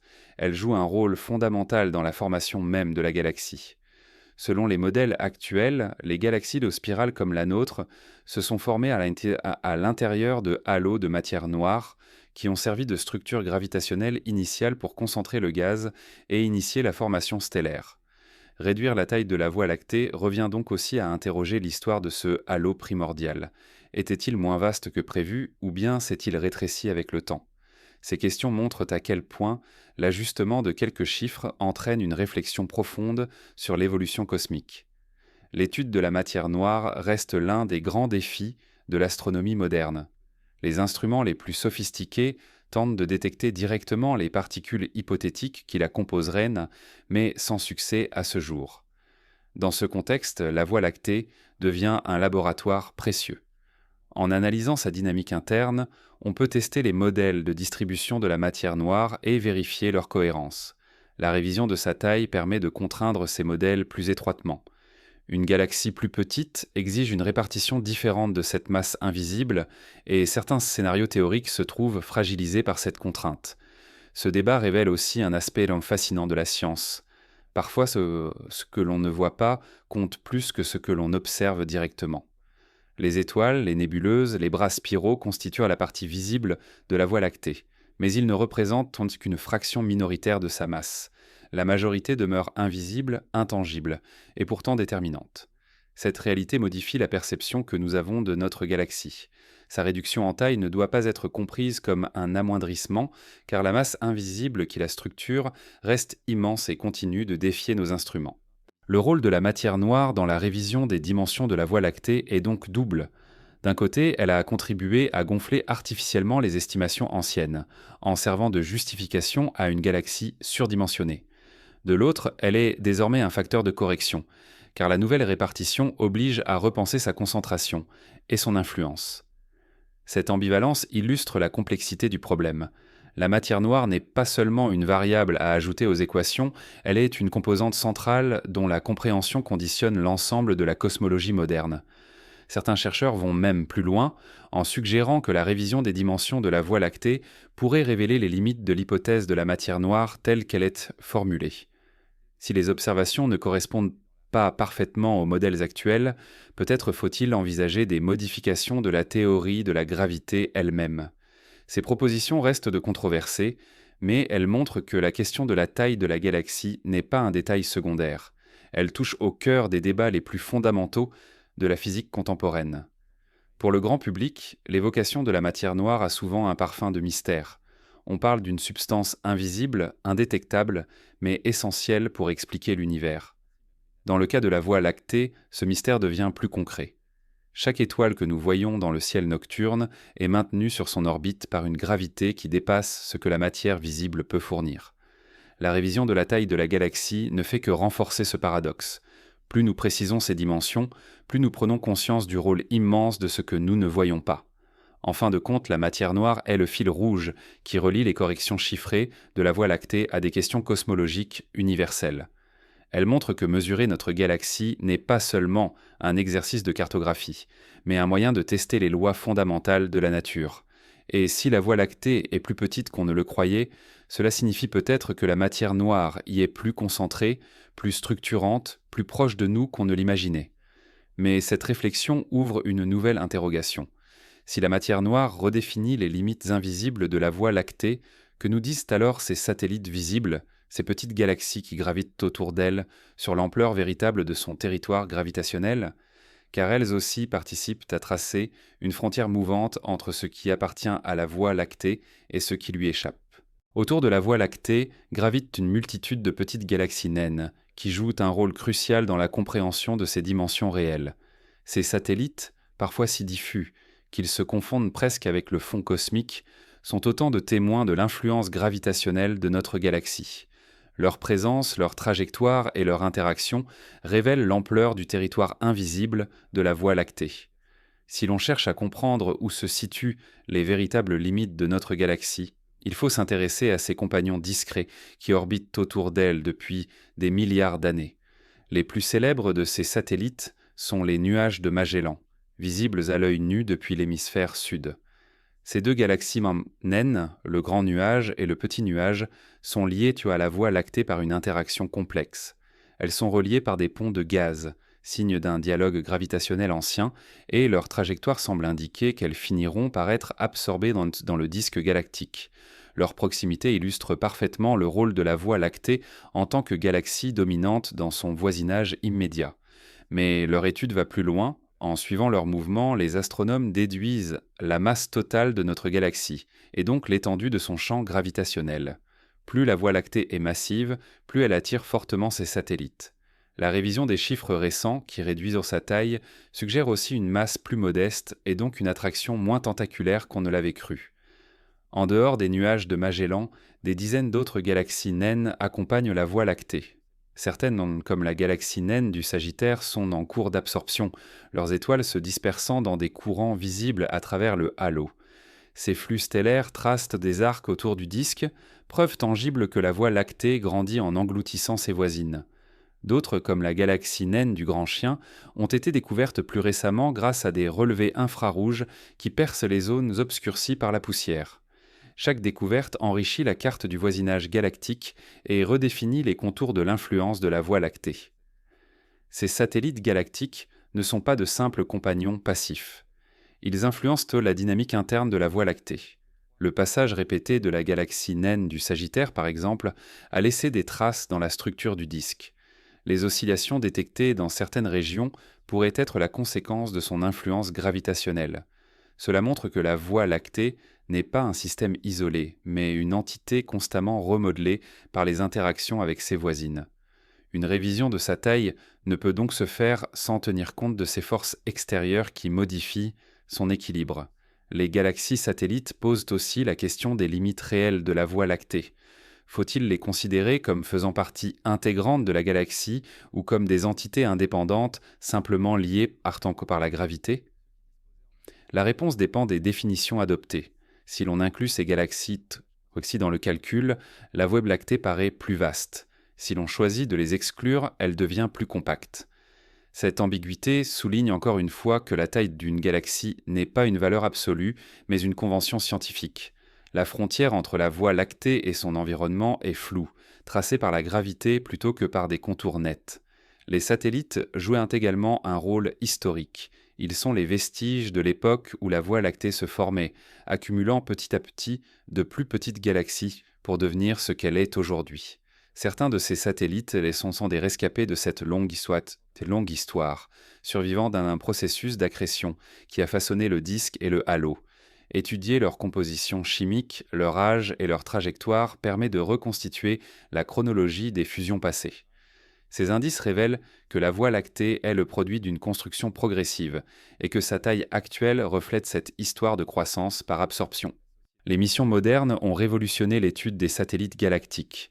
Les relevés de Gaïa, combinés à ceux des grands observatoires terrestres, ont permis de détecter des galaxies naines extrêmement faibles, presque invisibles, dont l'existence était insoupçonnée jusque-là. Leur faible luminosité trahit une population stellaire clairsemée, mais leur mouvement prouve qu'elles appartiennent bien au cortège gravitationnel de la Voie lactée. Ces découvertes ont montré que le nombre de satellites est bien plus élevé qu'on ne l'avait imaginé, ce qui modifie encore une fois la perception de l'influence de notre galaxie. Cette multiplication des satellites connus pose une question intrigante. Pourquoi la Voie lactée attire-t-elle autant de compagnons ? Certains modèles prédisent que les grandes galaxies devraient être entourées d'un cortège de satellites, mais le nombre exact dépend de la masse et de l'histoire de chaque galaxie. La découverte de ces galaxies naines ultra faibles suggère que notre galaxie est typique dans ce domaine, renforçant l'idée qu'elle n'est pas une exception mais un exemple représentatif. En même temps, chaque nouvelle découverte ajoute des complexités, car ces satellites se répartissent de manière inégale, certains formant des alignements qui intriguent les chercheurs. L'influence des satellites se manifeste aussi dans l'avenir prévisible. Les simulations indiquent que plusieurs d'entre eux finiront par être absorbés dans le disque de la Voie lactée. Chaque absorption augmentera légèrement sa masse et modifiera sa structure interne. En ce sens, la taille de la galaxie n'est pas figée, mais évolue continuellement au gré de ses fusions. Réduire aujourd'hui sa dimension officielle à 121 000 années-lumière ne signifie pas qu'elle le restera. La Voie lactée est un organisme en croissance, dont les satellites représentent à la fois le passé et l'avenir. Ces galaxies naines posent enfin une question fondamentale. Où finit réellement la Voie lactée ? Si une galaxie satellite orbite autour d'elle, fait-elle partie de son territoire ou non ? La réponse dépend du critère choisi. Orbite stable, appartenance au halo de matière noire ou simple proximité gravitationnelle. Ce flou n'est pas une faiblesse de la science, mais une illustration du caractère progressif de la connaissance. Chaque satellite découvert rappelle que notre galaxie n'est pas un bloc isolé, mais un système ouvert, en interaction permanente avec son environnement. En étudiant ses compagnons, les astronomes redéfinissent donc les contours invisibles de la Voie lactée. La réduction de sa taille apparente ne signifie pas qu'elle est moins influente, mais que son territoire gravitationnel est mieux compris. Les satellites, loin d'être de simples figurants, sont des clés pour comprendre sa masse, son évolution et ses limites. Mais si les satellites révèlent l'influence gravitationnelle de la Voie lactée, une autre approche a permis de percer ces zones les plus obscures, l'observation infrarouge. car pour affiner encore la carte de notre galaxie, il a fallu apprendre à regarder au-delà de la poussière interstellaire qui masque une grande partie de son disque. L'une des principales difficultés pour mesurer la véritable taille de la Voie lactée a toujours été la poussière interstellaire. Cette poussière, composée de particules microscopiques de carbone et de silicate, se concentre dans le plan galactique et absorbe une grande partie de la lumière visible. Pour un observateur placé sur Terre, cela signifie que d'immenses régions de la galaxie apparaissent opaques, comme si un voile sombre nous empêchait de voir au-delà. Pendant longtemps, cette limite a faussé les cartes de la Voie lactée, donnant l'impression d'une extension plus floue et souvent plus grande qu'elle ne l'était réellement. La solution est venue d'une technique capable de traverser ce rideau cosmique, l'observation dans l'infrarouge. Les rayonnements infrarouges ont une longueur d'onde plus longue que la lumière visible, ce qui leur permet de traverser la poussière interstellaire beaucoup plus efficacement. En observant l'univers dans ces longueurs d'onde, les astronomes peuvent accéder à des régions auparavant invisibles. Dès les premières observations infrarouges au sol, il devint évident que cette technique ouvrait une nouvelle ère. Là où les télescopes optiques ne distinguaient qu'une obscurité uniforme, les instruments infrarouges révélaient des champs étoilés denses, des nuages de gaz illuminés de l'intérieur et surtout la véritable structure du centre galactique. Cette approche connut un essor décisif avec le lancement de satellites spécialisés. Le télescope spatial IRAS dans les années 1980, puis le télescope Spitzer et, plus récemment, le James Webb ont transformé notre vision de la Voie lactée. IRAS fut le premier à cartographier l'ensemble du ciel en infrarouge, révélant des zones de formation stellaire jusque-là invisibles. Spitzer, avec sa sensibilité accrue, permit d'explorer plus en détail le bulbe central, mettant en évidence la distribution d'étoiles vieilles et compactes. Quant au James Webb, il offre aujourd'hui une profondeur de champ inégalée, capable de détecter les étoiles individuelles au cœur de régions saturées de poussière. L'impact de ces observations sur la mesure de la taille de la Voie lactée a été considérable. En pénétrant les zones les plus obscures du disque, les astronomes ont découvert que certaines régions supposées éloignées étaient en réalité beaucoup plus proches. À l'inverse, d'autres structures qu'on croyait modestes se révélèrent être des bras étendus cachés derrière des nuages de poussière. En combinant ces données avec les relevés optiques et radio, une carte plus précise du disque est apparue, réduisant son extension globale mais augmentant la cohérence de ses contours. L'infrarouge a également permis d'étudier la composition chimique des étoiles, un facteur clé pour comprendre la structure galactique. Les étoiles plus riches en métaux, souvent plus jeunes, se trouvent majoritairement dans le disque, tandis que celles plus pauvres en éléments lourds, vestiges d'époques plus anciennes, se concentrent dans le bulbe et le halo. En cartographiant cette répartition, les astronomes ont pu affiner les modèles de croissance de la Voie lactée. Ces données confirment que notre galaxie est moins étendue que ce que l'on croyait, mais qu'elle a connu une histoire d'accrétion complexe. Les observations infrarouges ont également mis en lumière les zones de formation stellaire intense, situées dans les bras spiraux. Ces régions sont cruciales car elles permettent de comprendre le rythme actuel d'évolution de la galaxie. En mesurant la répartition des jeunes étoiles, les chercheurs ont pu déterminer la densité du disque avec une précision accrue. Et une galaxie plus dense mais moins large correspond parfaitement à l'image révisée d'une Voie lactée plus compacte. Un autre apport majeur de l'infrarouge concerne le centre galactique.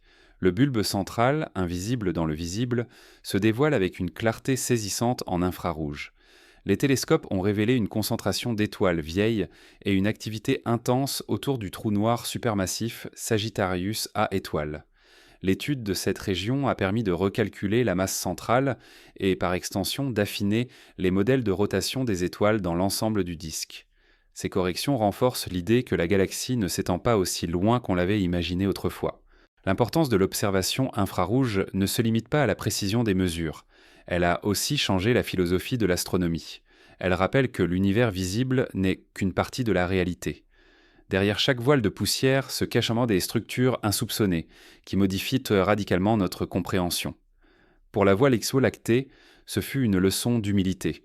Ce que l'on croyait savoir de sa taille et de sa forme reposait sur une vision partielle, tronquée par notre incapacité à voir à travers la poussière. L'infrarouge a corrigé ce biais, dévoilant une galaxie moins vaste mais plus cohérente. Les missions futures iront encore plus loin. Les projets de cartographie infrarouge à grande échelle, couplés aux données de Gaïa et aux observations radio, permettront de reconstituer une image encore plus détaillée de la Voie lactée. Chaque nouvelle génération d'instruments réduit les marges d'erreur et affine les estimations. La réduction de la taille de notre galaxie n'est donc pas une conclusion définitive, mais une étape dans un processus continu d'amélioration. Cette révolution infrarouge illustre un principe fondamental. La taille de la Voie lactée ne peut pas être comprise par une seule méthode. Elle doit être mesurée en combinant les longueurs d'onde, en confrontant les approches et en corrigeant les biais. C'est dans cette convergence que naît la vérité scientifique. Et pourtant, une autre étape décisive a été franchie quand les astronomes ont compris que ces découvertes ne pouvaient plus être portées par une seule équipe ou un seul observatoire. Il a fallu unir les forces, mettre en commun les données et bâtir une vision collective. Ainsi s'est imposée une collaboration mondiale, essentielle pour confirmer la nouvelle image de notre galaxie. La révision de la taille de la Voie lactée n'aurait jamais été possible sans une coopération internationale d'une ampleur inédite. Observer une galaxie de l'intérieur, mesurer la position et le mouvement de milliards d'étoiles, interpréter les signaux radio et infrarouges venant de toutes les régions du ciel. Aucune institution isolée n'aurait pu accomplir seule une telle tâche. C'est en combinant les efforts de multiples observatoires, universités et agences spatiales que les astronomes sont parvenus à produire une image plus précise et plus réaliste de notre galaxie. La Voie lactée, objet de fascination universelle, est ainsi devenue le terrain d'une véritable entreprise collective de la science moderne. Les grands projets comme Gaïa incarnent cette collaboration mondiale. Le satellite, conçu et lancé par l'Agence spatiale européenne, a impliqué des centaines de chercheurs issus de dizaines de pays. Chacun a apporté son expertise, que ce soit en ingénierie, en traitement de données ou en interprétation théorique. Les résultats des œufs de Gaïa sont immédiatement partagés avec la communauté scientifique, permettant à des astronomes du monde entier de travailler sur la même base de données. Cette ouverture a favorisé un foisonnement de recherches indépendantes qui convergent vers des conclusions similaires. La Voie lactée est plus compacte que ce que les générations précédentes avaient imaginé. Mais Gaïa n'est qu'un exemple parmi d'autres. Les grands radiotélescopes comme FAST en Chine, Meerkat en Afrique du Sud ou l'observatoire d'Arecibo avant son effondrement ont fourni des informations complémentaires. Chacun observe des portions différentes du ciel dans des longueurs d'onde variées. En croisant ces observations, les astronomes ont pu réduire les incertitudes et corriger les biais liés à chaque instrument. C'est précisément ce travail de mise en commun qui a permis de raffiner les contours du disque galactique et de confirmer que sa taille réelle est inférieure aux estimations anciennes. La collaboration mondiale se traduit aussi par la circulation des chercheurs eux-mêmes. Des astronomes se déplacent de continent en continent pour utiliser différents observatoires, participer à des campagnes d'observation et échanger leurs méthodes. Les colloques internationaux deviennent des lieux de confrontation d'idées, où les résultats sont discutés, contestés et vérifiés. Dans le cas de la Voie lactée, ces échanges ont permis d'éviter les excès d'interprétation et d'arriver à un consensus basé sur des preuves solides. La science, loin d'être un exercice solitaire, s'affirme ici comme une entreprise collective où la vérité se construit à travers la diversité des regards. La dimension collaborative s'étend également aux outils numériques. Les données brutes recueillies par les télescopes sont gigantesques, parfois de l'ordre du pétaoctet. Leur traitement exige des ressources informatiques colossales que peu de laboratoires pourraient mobiliser seuls. Des consortia internationaux mettent en place des plateformes partagées où les données sont centralisées, calibrées et mises à disposition. Cette transparence permet à n'importe quelle équipe du Canada au Japon de vérifier les calculs et de proposer de nouvelles interprétations. C'est grâce à ce modèle ouvert que les conclusions sur la taille révisée de la Voie lactée ont gagné en crédibilité et en robustesse. L'histoire de cette coopération illustre aussi l'évolution de la science contemporaine. Autrefois, une découverte pouvait être attribuée à un seul chercheur ou à une petite équipe. Aujourd'hui, les annonces majeures reposent sur des collaborations massives, où des centaines de noms signent les mêmes articles scientifiques. Cela ne dilue pas le mérite, mais reflète la réalité des défis modernes. Comprendre une galaxie entière nécessite des moyens technologiques, financiers et humains qui dépassent toute initiative isolée. Le grand public perçoit rarement l'ampleur de cette collaboration. Les médias évoquent souvent un télescope particulier ou une mission emblématique, mais la réalité c'est bien plus complexe. La carte actuelle de la Voie lactée est le produit d'une chaîne globale, allant des ingénieurs qui conçoivent les instruments aux spécialistes des algorithmes qui traitent les données, en passant par les astronomes qui interprètent les résultats. Cette chaîne s'étend sur plusieurs continents et implique une coordination constante. Elle illustre ce que peut accomplir l'humanité lorsqu'elle met en commun ses ressources pour explorer un but commun. La collaboration mondiale a aussi une dimension symbolique. Dans un monde marqué par les divisions politiques et les rivalités économiques, l'étude de la Voie lactée constitue un terrain neutre où les frontières terrestres s'effacent devant l'immensité cosmique. Les données du ciel ne connaissent non pas de passeport ni de douane. Une étoile observée depuis un télescope chilien appartient autant à un chercheur indien qu'à un collègue allemand. Cette universalité confère à la science astronomique une valeur particulière. Elle rappelle que, malgré nos différences, nous partageons tous la même galaxie. Cette coopération internationale n'est pas seulement une condition pratique, elle est aussi une garantie de rigueur. Lorsqu'une équipe annonce un résultat, d'autres groupes à travers le monde le vérifient avec des méthodes indépendantes. Cette confrontation permanente réduit le risque d'erreur et renforce la solidité des conclusions. C'est ainsi que la réduction de la taille de la Voie lactée a gagné en légitimité. Ce n'était pas l'annonce isolée d'un laboratoire, mais le fruit d'une multitude d'analyses convergentes. La collaboration mondiale n'en est pourtant qu'à ses débuts. Les projets à venir, comme le télescope géant SK Square Kilometre Array, impliquent une coalition encore plus vaste de pays et d'institutions. Cet observatoire, réparti sur 2 continents, collectera des volumes de données inédits et transformera encore notre vision de la galaxie. Son ambition ne pourrait être portée que par une communauté internationale soudée. La Voie lactée, mesurée plus précisément que jamais, deviendra alors le miroir de cette coopération planétaire. En fin de compte, la collaboration mondiale autour de la Voie lactée illustre une vérité plus large. Aucune nation, aucun individu ne peut prétendre à la maîtrise de l'univers. Les étoiles appartiennent à tous, et leur étude exige l'union des efforts. La réduction de la taille de la Voie lactée n'est pas seulement un triomphe technique, c'est aussi la démonstration de ce que l'humanité peut accomplir lorsqu'elle choisit la coopération plutôt que la compétition. Mais cette réussite collective soulève aussi une autre dimension. Si la taille de la Voie lactée est plus modeste qu'on ne l'imaginait, quelles en sont les implications théoriques ? Car cette révision ne concerne pas seulement des chiffres, mais bouleverse également les modèles de formation et d'évolution des galaxies spirales. Réduire la taille de la Voie lactée ne constitue pas simplement une révision technique des chiffres, c'est une transformation profonde de notre manière de penser les galaxies des spirales et leur évolution. Pendant longtemps, les modèles théoriques de formation galactique se sont appuyés sur l'idée que la Voie lactée était une géante, comparable en dimension et en masse à sa voisine Andromède. Cette hypothèse influençait la manière dont les chercheurs concevaient les processus de formation des bras spiraux, la dynamique des étoiles, la répartition de la matière noire et même l'histoire du groupe local. Aujourd'hui, avec une galaxie ramenée à des proportions plus modestes, ces modèles doivent être repensés, et les conséquences sont loin d'être négligeables. L'un des impacts les plus directs concerne les scénarios de formation. Les grandes galaxies spirales sont généralement perçues comme le produit de fusions successives de galaxies plus petites qui, au fil du temps, s'assemblent en structures colossales.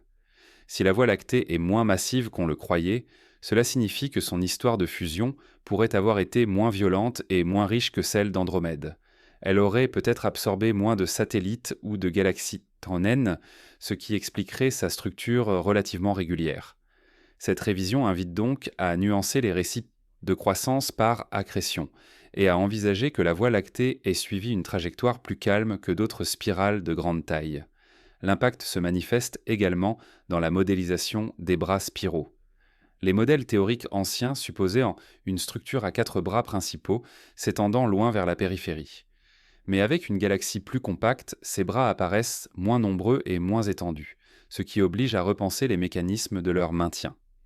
La théorie des ondes de densité, qui décrit les bras comme des zones de compression traversées par les étoiles et le gaz, doit être ajustée pour correspondre à une spirale plus resserrée. Une Voie lactée de dimension réduite suggère que ces bras pourraient être moins stables qu'on ne l'imaginait, davantage sujets à des déformations temporaires et à l'influence de perturbations externes. Un autre domaine profondément affecté est celui de la matière noire. Les modèles cosmologiques prévoient que les galaxies spirales de grande taille sont entourées de halos massifs de matière noire. Si la Voie lactée est plus petite, cela implique un halo moins vaste, mais peut-être plus dense. Cette correction a un effet en cascade sur les simulations cosmologiques à grande échelle. Les chercheurs doivent recalibrer la place de la Voie lactée dans l'échantillon statistique des galaxies spirales. Elle n'est plus une géante atypique, mais une représentante plus typique, et cela change les moyennes et les comparaisons utilisées dans les modèles universels. L'histoire évolutive de la Voie lactée elle-même est redessinée. Les courants stellaires observés dans le halo témoignent de l'absorption de galaxies satellites au cours du temps.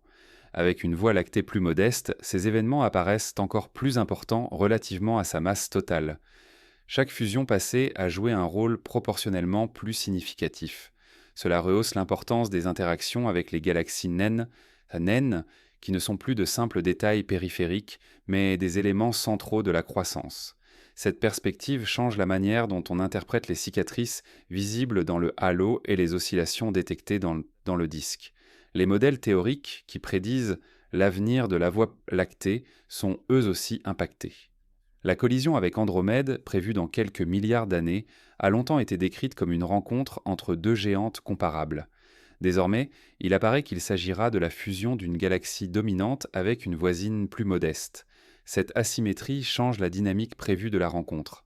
Les simulations montrent que la Voie lactée sera probablement davantage déformée que sa voisine, et que sa contribution à la future galaxie elliptique sera proportionnellement plus faible. L'image romantique d'une rencontre entre égales laisse place à une vision plus réaliste d'une absorption progressive par une structure plus imposante. La révision théorique touche aussi au calcul de densité stellaire. Une galaxie plus petite, mais contenant toujours des centaines de milliards d'étoiles, implique une concentration plus forte dans son disque. Cette densité accrue a des conséquences sur la formation des étoiles, car elle favorise les interactions entre nuages de gaz et accélère certains processus. Cela pourrait expliquer pourquoi la Voie lactée maintient encore aujourd'hui un rythme de formation stellaire stable, sans être aussi effréné que dans certaines galaxies plus petites, ni aussi ralenti que dans des spirales plus massives ayant épuisé leur gaz. L'impact théorique ne se limite pas aux modèles internes, il affecte aussi la cosmologie à grande échelle. Les simulations qui cherchent à reproduire la distribution des galaxies dans l'univers doivent prendre en compte la masse et la taille de la Voie lactée. Une révision vers une galaxie plus modeste modifie son poids statistique dans l'ensemble. Cela oblige à recalculer certains scénarios d'évolution du groupe local et à réévaluer les forces gravitationnelles en jeu. Même à l'échelle des amas et superamas de galaxies, ces ajustements peuvent avoir des effets non négligeables sur les modèles. Un aspect fascinant de cet impact théorique réside dans la manière dont il illustre le va-et-vient constant entre observation et modélisation. Pendant longtemps, les modèles ont dicté les estimations de la taille de la Voie lactée. Aujourd'hui, ce sont les observations précises de Gaïa, des télescopes infrarouges et des relevés radio qui imposent une révision des modèles. Cette dynamique montre que la théorie n'est jamais figée. Elle s'adapte aux données, parfois en se transformant profondément, parfois en se renversant. La réduction de la taille de la Voie lactée est donc aussi une démonstration éclatante de la flexibilité de la science. Pour le grand public, cet impact théorique reste souvent invisible. On retient surtout le contraste entre les anciens chiffres et les nouveaux. Mais pour les chercheurs, la véritable révolution se situe dans la nécessité de repenser les modèles fondamentaux. La Voie lactée n'est pas seulement plus petite, elle devient aussi un cas d'étude plus représentatif qui oblige à revoir certains scénarios de formation et d'évolution. Ce n'est pas un simple détail chiffré, mais une réorientation du cadre théorique dans lequel nous comprenons les galaxies spirales. En fin de compte, l'impact théorique de la réduction de la Voie lactée rappelle une leçon essentielle. La science n'avance pas en accumulant des certitudes immuables, mais en révisant constamment ses modèles.